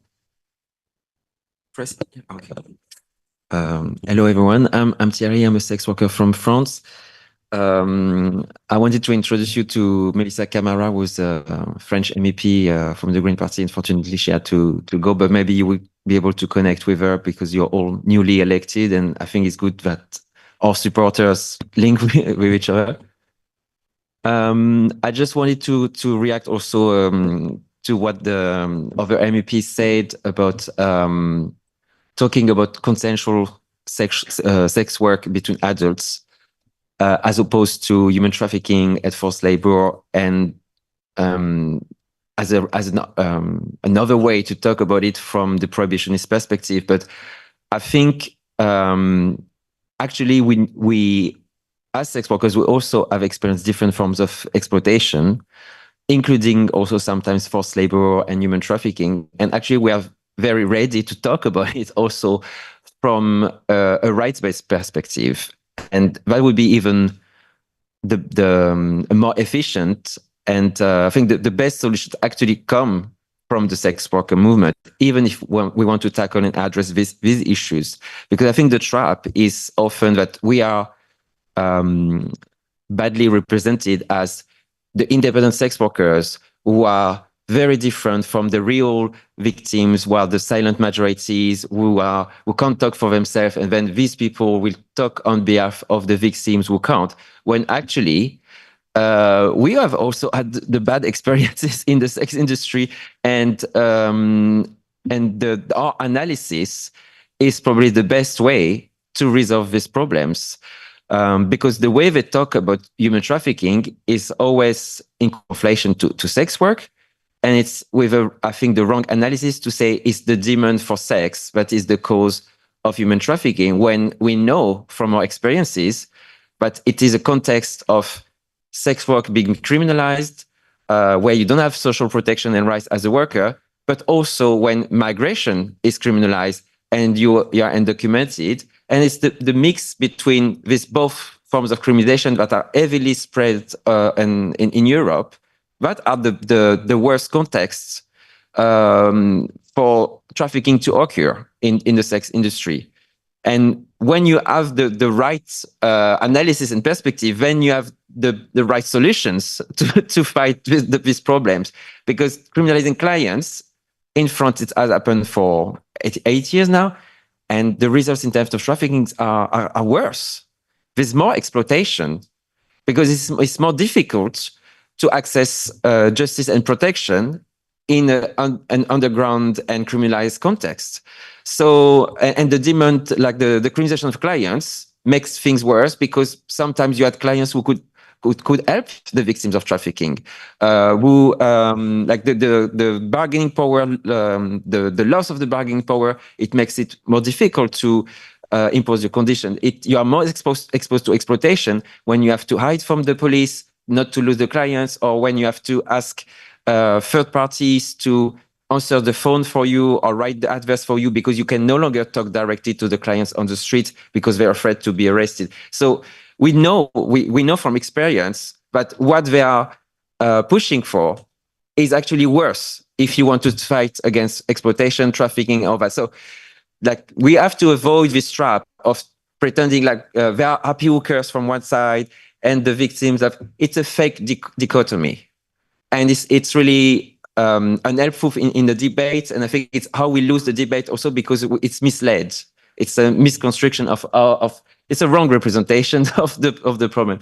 So I think we have to bear that in mind because it's very easy to be trapped in these fake narratives when actually we are the ones fighting exploitation. We are trade unionists. We are like we fight against human trafficking on a daily basis and fighting for migrant routes of legalization.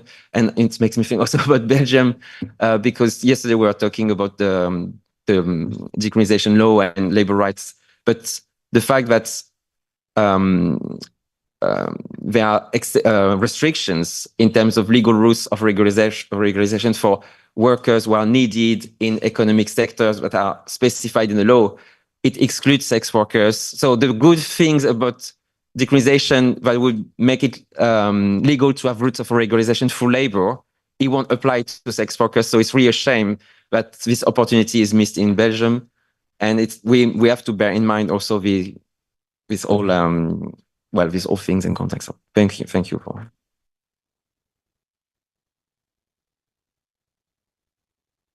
Thank you so much for this great input. Does anybody want to say something about that? Okay, we've got one more question, please, or input at the back. Sorry, I will be doing the translation for my mom, so I will be saying everything that she says to me. Hi, I'm Linda. I'm a social worker. I'm from Mexico, but I'm based in Spain.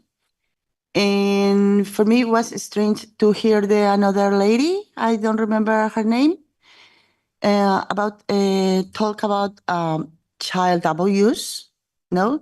And all the time, que siempre están relacionando, ¿no? Este abuso sexual con trabajo sexual. She says they're always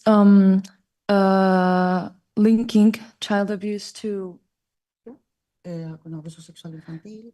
¿Pero qué? Trabajo sexual. To sex work. Y en realidad. And in reality. Los abusos infantiles que suceden son a los hijos de las. The child abuse that actually happens is to sex workers' children a lot of the times. Entonces, cuando ella dice que el feminismo carcelario habla de proteger a la infancia, ¿no?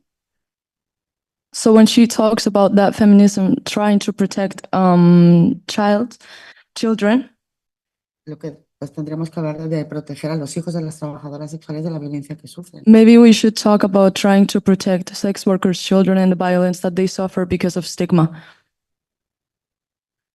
And that's it. Thank you.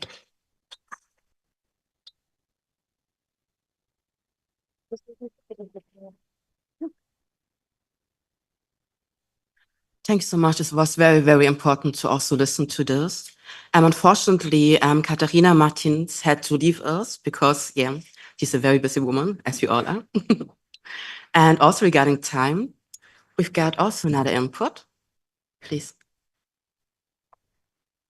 I just wanted to say that it's all great to be talking here and listening to everything that is being said. But I need to say that I'm sorry, but most of the people here is the community. Most of the work on the report is the community. Most of the work in protecting each other from the policy that the policymakers from the EU make, the work comes to us, and we are the ones protecting each other. And for me, it's really shameful that there is not many people here listening. It's degrading, to be honest. And it makes me frustrated to see that even to come here, we did this report, we gave you the data, and there's nobody to listen. We can talk about what the EU can do and how it can finance things, how it can change. But if you want to do any action, you have to listen to us. And I know this is not the problem for you because you are here, but there is almost nobody else. It's just us. And we can talk. We always talk. We can say what our troubles are. But if nobody is listening, nothing is going to change. And I'm sorry, but listening here, when you said that this is the house of the people, I mean, of course, we are here. But what are you doing for us now? Because I don't see it. And that is my demand, to see it and for you to listen. Because all the time when we talk about sexual policy, policymakers either say, oh, we have to protect you, but they never listen, or they say, we don't know enough. Then come here. We are here to tell you, and you're not here.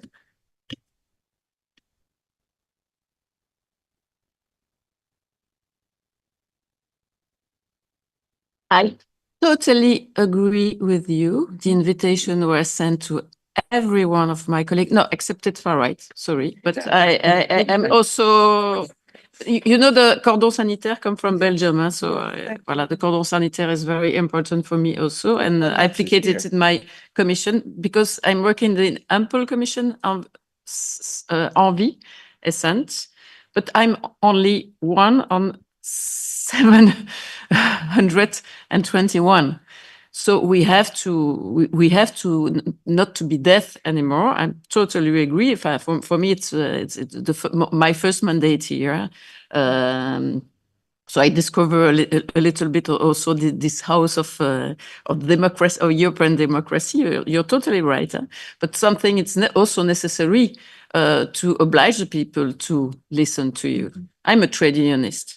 And you know what we are doing sometimes when it's necessary. And you see it's the same with the agriculture, the farmer in the streets. So sometimes it's very necessary to be listened. So I fully agree. I will try to dispatch the result of this research. This is my obligation to my colleague. I also speak to my colleague because I was very our first contact when we finally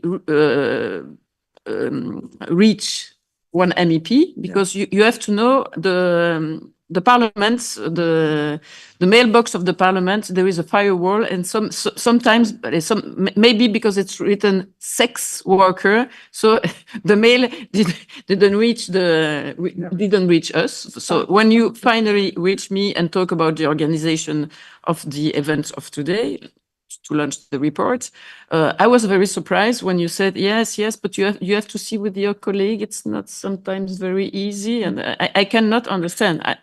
This is my personal position, because I'm a trade unionist, I'm a feminist, and I'm a defender of the human rights. So I cannot understand that you cannot be listen like other worker. But anyway.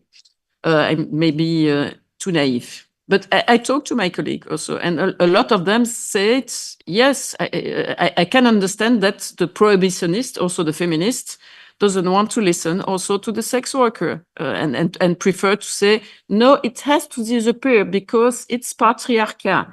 You can say that also with migration. It has to disappear because people have to live fully with a good house and so in their own country. So it has to disappear. You can say you can do that, but you know, if you do that, you let the people in the arm of the violence of the police, but also in the illegal traffic. So that's my position. So that's what I will do.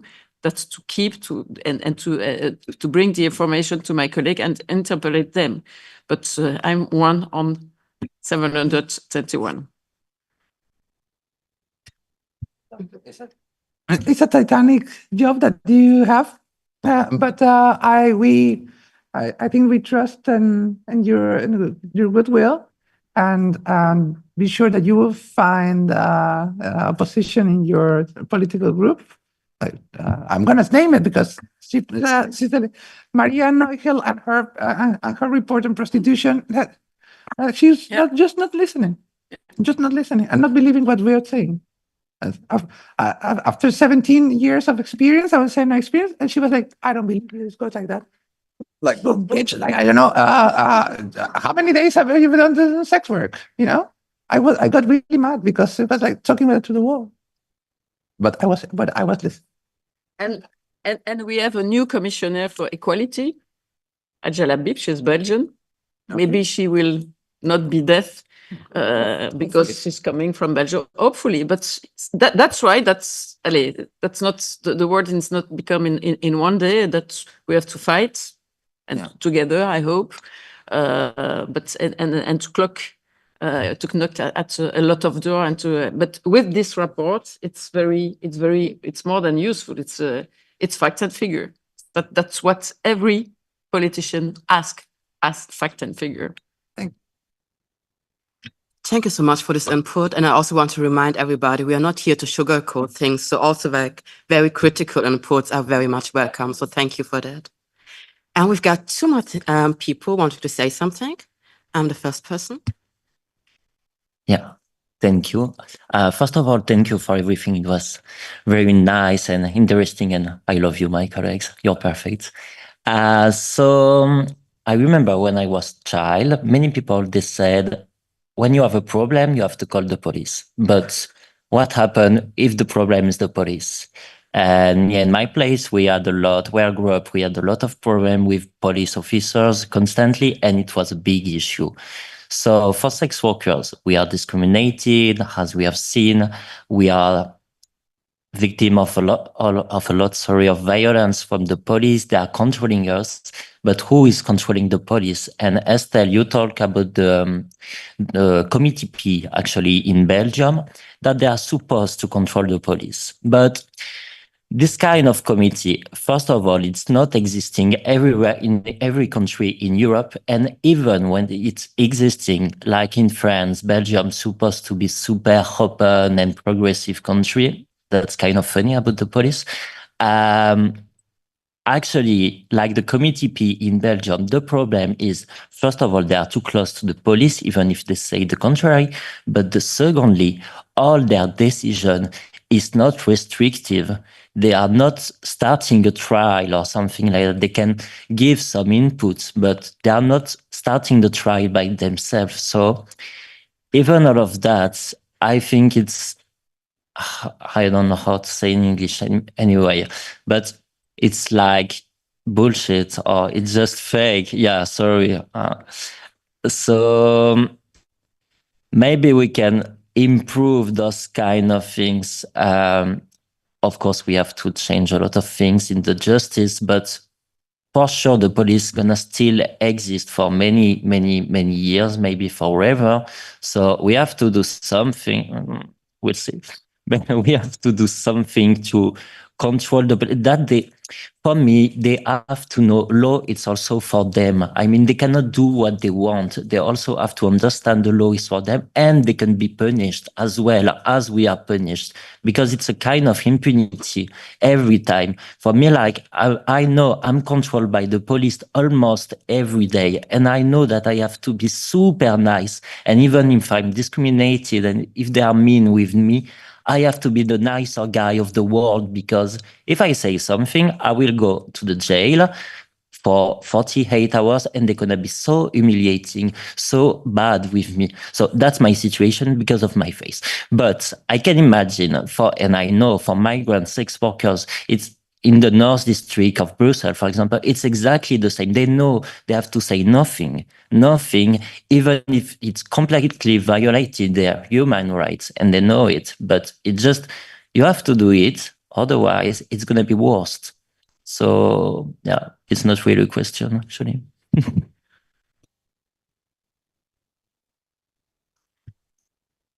Thank you for the insight and for the testimony. And we've got another person want to say something. See. Okay, I try to do my best with the English.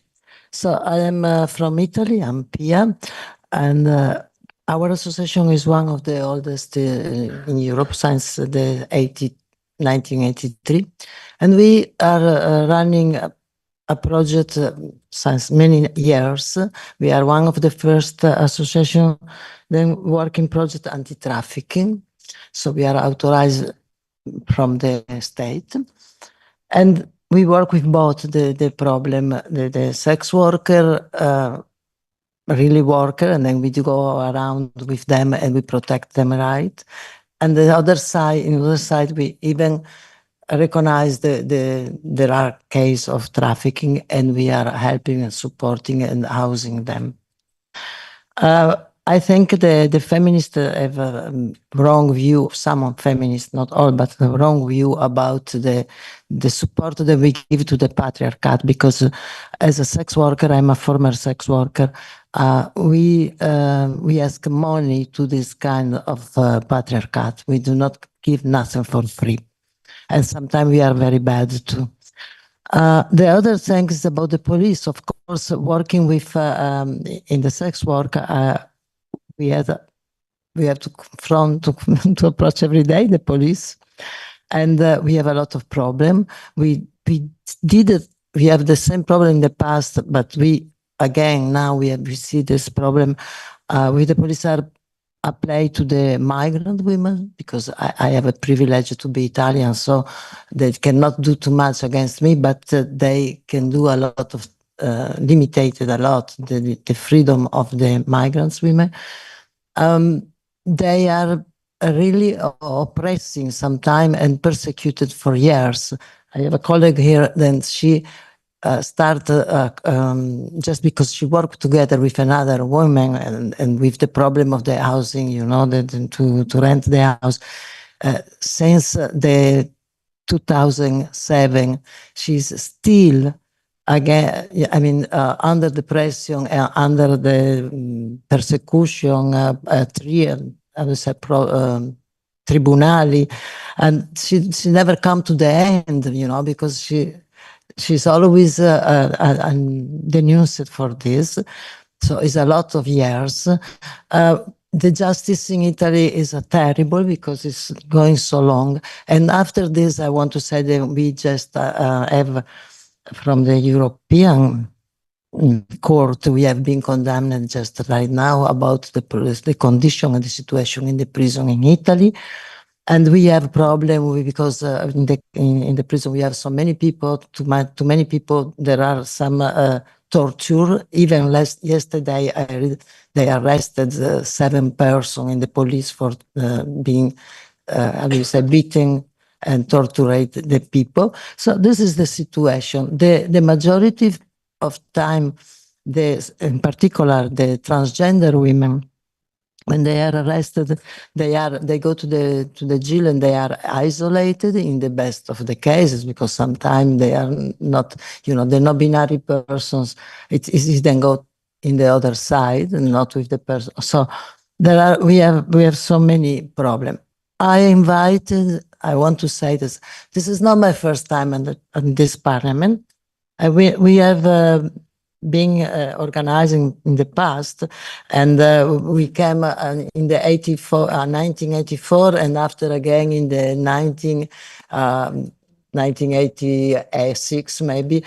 And I remember very well the parliamentary, and I thank you very much that you invite us to be here. It's not something for the present, but we invite the parliamentary, and I invited now the Italian and some group of the opposition, the left in Italy, and to come and announce about this today. But at that time, there was a lot of interest about what sex worker ask. This do not mean that maybe they change a lot of law, but this was the step. The first at the time was the first steps to go on to recognize the rights for work in Germany, in Netherlands. There was the step at the time, and of course, maybe not perfect, but still we are working on this. And right now, I'm really, surprised because somebody answered to me, and they are informed, they informed the group and the parliament. I don't see assistance, I don't see the parliamentary, I don't see any interest.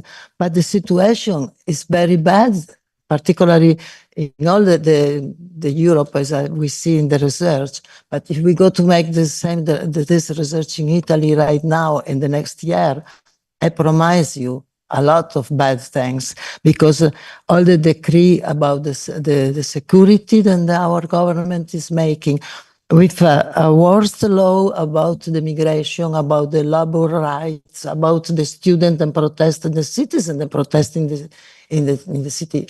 Probably you know what is going on now in Italy. And I really wonder then our parliamentarians are not here today. And I feel very abandoned because after 40 years, then I work and I try to speak to the parliamentarian, even in Italy. I feel really bad. And in the past, it was a little bit different. I think we must take in consideration this before then everything and every country we start to do something like in Italy, then we cannot protest, we cannot say our right in the street. Maybe we start to come si dice, mobilitarsi nelle strade, eccetera, prima che ci tolgano la voce, prima che ci tolgano la parola. Grazie.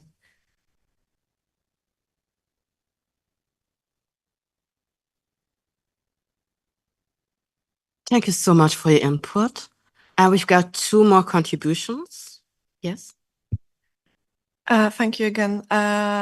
First of all, I would like to say, as I still remember, that I really think we should kind of mind our language about calling the anti-sex work, the sex work abolitionist feminist, because I think our language is has power and has power of making our perception believe it. But all the people who are not listening to people, to women, who are saying that they need rights and who are ignoring us and they are speaking over us, they are not feminists. If they were men, they would be called mansplainers.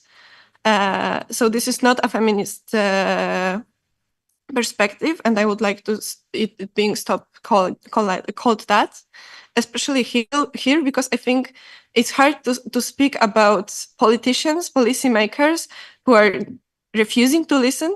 Even they are not here, they are refusing to listen to us. They cannot call themselves feminists because this is not feminism to exclude us, exclude a woman that you don't like. This is not feminism. But I also wanted to say on the brighter note that I did say that there is no people here, no people listening, but it could change. And if it was to change, I think that every community member in this room is willing to work with the politicians if they want to learn more on the policy making.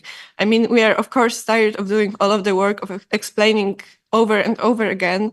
But us being here is the biggest proof that we are open to doing this work. We need this work. So I just want to say, just contact us. Even in our countries, like in Poland, we are not contacted by any politicians. They are not here. They are not interested. But I think all of the organizations that are here and that are part of ESWA, we are open to working. Just let us work with you. Let us do the work because I know you're not going to do it alone. But just like work with us, just listen to us.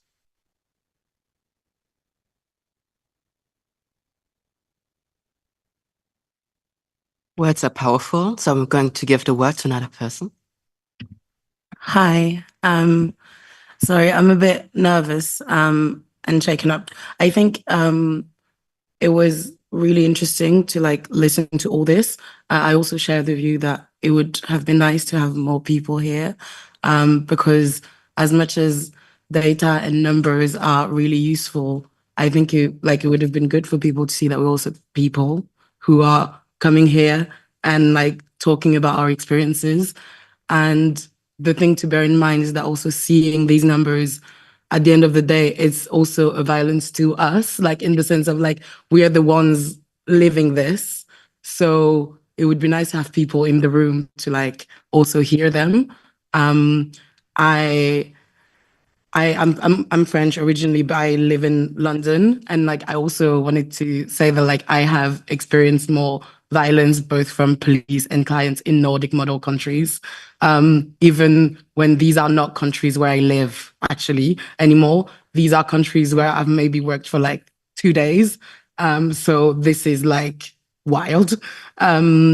And yeah, so I think like that's maybe more of a comment, but my question is, I also wanted to thank you, Estelle, for being here today because, well, it's just you now. But I guess my question is also like practically, I'd be interested in knowing like how are you gonna pass this on? Like how are you gonna spread the word, you know, and how like what do you intend to do and try and do, you know, to show support to us like practically, you know? Yeah.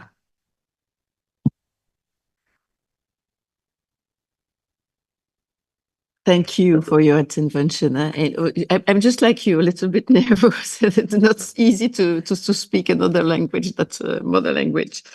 But as I said, I'm a trade unionist, so I know that we are just stronger together. And how will I spread it? But it's easy to spread such a study. I'm not just saying they are suffering, it's very awful, and the police. No, there is really testimony, there is a study, so it's easier that way also. And you have seen Mark was there, so I'm not alone. I've heard that I will we can have a little network between Green, the left. We stay even beneath progressive group of in this parliament, but anyway, we will try each in our group to find alliance with them and just to spread that. That's what I say. The other thing is to send it to my former colleague in the Belgian.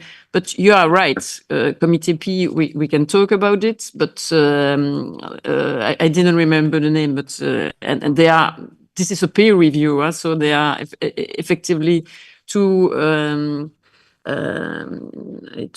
close from the police service, and but they are more and more under control because you know there were little problem in the cells here and the police's office, and very critical one with dead people and problem of racism and so and so. But we have UNIA, and maybe we can look because just UNIA can get into action at justice action. So that's what I'm going to do. We are stronger together and try to talk and to convince. But anyway, I just was just asking the question. So because because of your reaction and what you said, I also met feminist women who told me and tell me that they are prohibitionist and just tell me we won't be okay together on this issue, but it's very important to keep on speaking together, maybe. Even with that people, and even and surely because they are in my group also, but yes, to find support with other people, and I think that the mind I may be also changing. I hope so.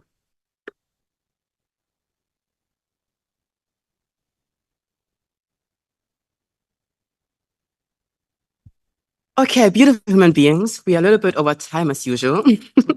We've got 3 more inputs. I would love for you to make it short because we also have a little, no, we have to finish. Okay, we have to finish. Okay, sorry for the confusion. As you see, everything's improvised a little bit today. So we've got people here who need to catch their trains or their flights. So please don't be worried if people are a little bit going outside. It has nothing to do with you or your input. We've got 3 more inputs. Again, I would love for you to make it short. Afterwards, we've got a beautiful movie from Eswa. And then we're almost finished for today. So 1, 2, 3. Merci. Okay, now it's a question and I'm gonna be quick. Actually, it's for you, Estelle. So we have seen in the presentation, decriminalization is definitely the first point to access to justice. And on yesterday, during the Congress, we were talking about that, the decree in Belgium, but also the second law about employment work contracts. What are super nice to be to have access to harm reduction and also sex worker-led organization and those kind of service provider. But by itself, by those two laws, we'll see, but we are not sure. I mean, on yesterday, we were not sure in the discussion that it's going to improve directly the access to justice. So in your opinion, and also maybe the other panelists, what, after the agreement, after this law of work contract, what can be done at the political level, I mean, to improve access to justice for sex workers? The criminalization is just a first step. It's just a first step. I like to do this racing simile. Like it's like we got the criminalization. Now you're able in Belgium to start the race, but you start the race. You still need to start. You need to start it. You still need to compete, and you have to finish. So that means that's just we're starting the starting point. We will have to fight. We will have to support and fund sex worker organizations and to encourage like the creation for more sex worker trade unions. This because we can only have one, but no, there have to be more. To trade unions, to already trade unions that are willing to open sections for sex work now that it's decriminalized and it's regulated and it's recognized. And it has to be also with funding, with spaces, and it's from now it will be a labor rights issue because we live in capitalism. The owners of the means, they want also to extract as much as they can, and this is the struggle that will be continue. So trying to close the gaps that the laws are there. When it's not possible because the European law, like for example in migration, it's not possible. That's always going to be there. We have to generate, and we must have the resources to generate alternatives for the sex workers that are not covered by the law, and they are going to be always outside because the migration law this is a European directive, and it is what it is until we change it. And the thing is, again, it's political. Everything can be changed in this planet except gravity, except the translation, the rotation, and chlorophyll. Yeah. The rest is all agreements that we just put together. Is political, and everything can be changed. Thank you so much. The second question? Just maybe there is access to justice. You have over criminality. You have over discrimination, so that's why I send in you to UNIA, because I think there is discrimination as such, and this is UNIA who support also the and really help, and maybe also you can ask the trade union. Because it's not in every European or in every country, but one specificity of the Belgian trade union is that you have a kind of juridic protection. So they are going with you at the front of the tribunal if the social rights are not respected. So now that there is now a law in Belgium, not perfect surely, and that's what was said. I totally agree, but are you a member of a trade union? That's maybe also, you are talking about to create trade union of sex worker, but maybe the best is to go to the normal trade union and to convince them also to defend the sex worker. It's not easy. It was a whole discussion in my trade union, but with the discussion about the Belgian law, it's maybe also important because they can support also the sex worker to go at the front to defend the rights in justice. But it won't be easy. I can give you some tips if you want about Belgium situation. About other countries, it's not easy. I don't know, but I can give you tips. But it's also very important. That's the same with the political party. Yeah. Is it necessary to create a specific party to defend the rights of the sex worker? Not. No. The most important is that the usual and traditional progressive political party, and it's the same also with the trade union and with the other association. I know it's very difficult. I don't give you a magical key to every problem, but I think it's a societal and civilizational problem. So it's huge and very broad, and the approach has to be multiple. Merci.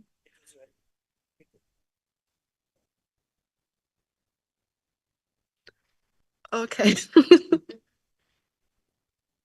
Yeah, I'm sorry, people need to leave and they need to catch their flights. I'm sorry.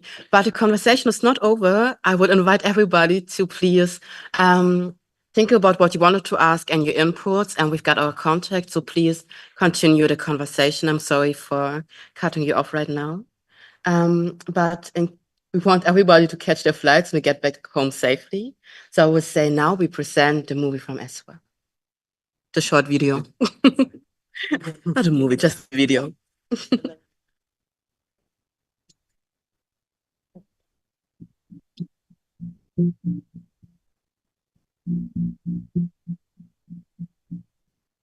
I'm so much more afraid of the police than I am of my clients.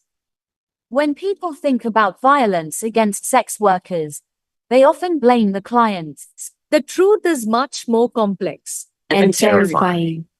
The police, the very people who are supposed to protect us, are often the ones causing us harm. Instead of helping us when we are in trouble, they further exploit us. They confiscate our belongings as evidence and never return them. They raid our homes, blackmail us, beat us, and worse.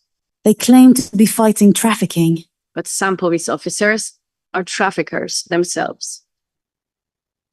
The law is against us. We can't ask for help.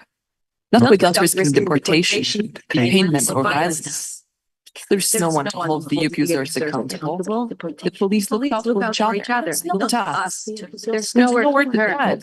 We are exposed from all sides. There's nowhere to turn, not us. I am so afraid of the police. This has to stop. We demand full decriminalization of sex work. Remove the laws that put a target on our back. Replace them with laws that protect us. We demand a transformative justice approach. Relocate the funding to those who actually help. When everyone else turns their back on us, you know who protects us? Other sex workers. We protect each other. Sex workers-led organizations fight tirelessly for more safety, justice, and dignity for our community. Fund community-led, social justice-oriented services. So that we have the resources to help each other. Help us put an end to police violence and state complicity.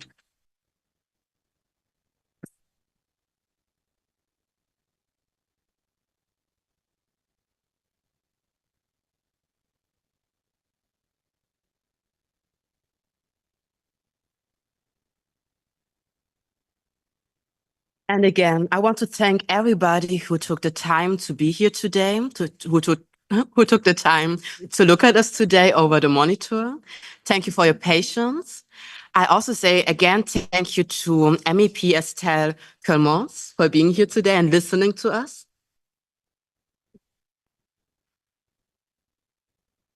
A big thank you to Sabrina Sanchez. Of course, a huge thank you to Agata Dziuban.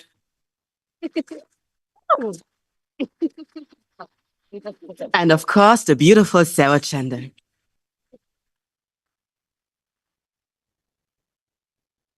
You can find the report on ESWA's homepage to read and to share it to everywhere. If you've got connections to your MEPs, please contact them so that they will be here the next time. I'm Olivia Green. Thank you for listening to me and your patience, and hope to see you all soon again.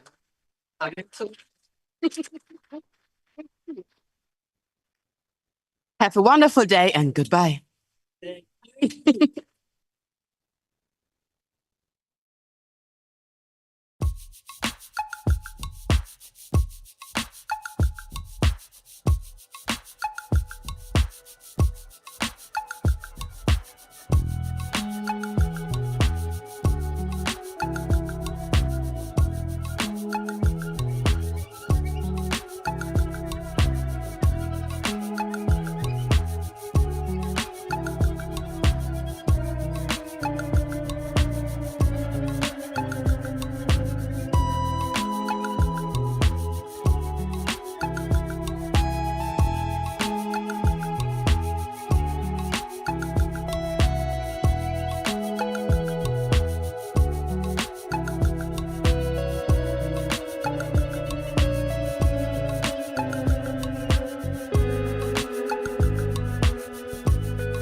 you.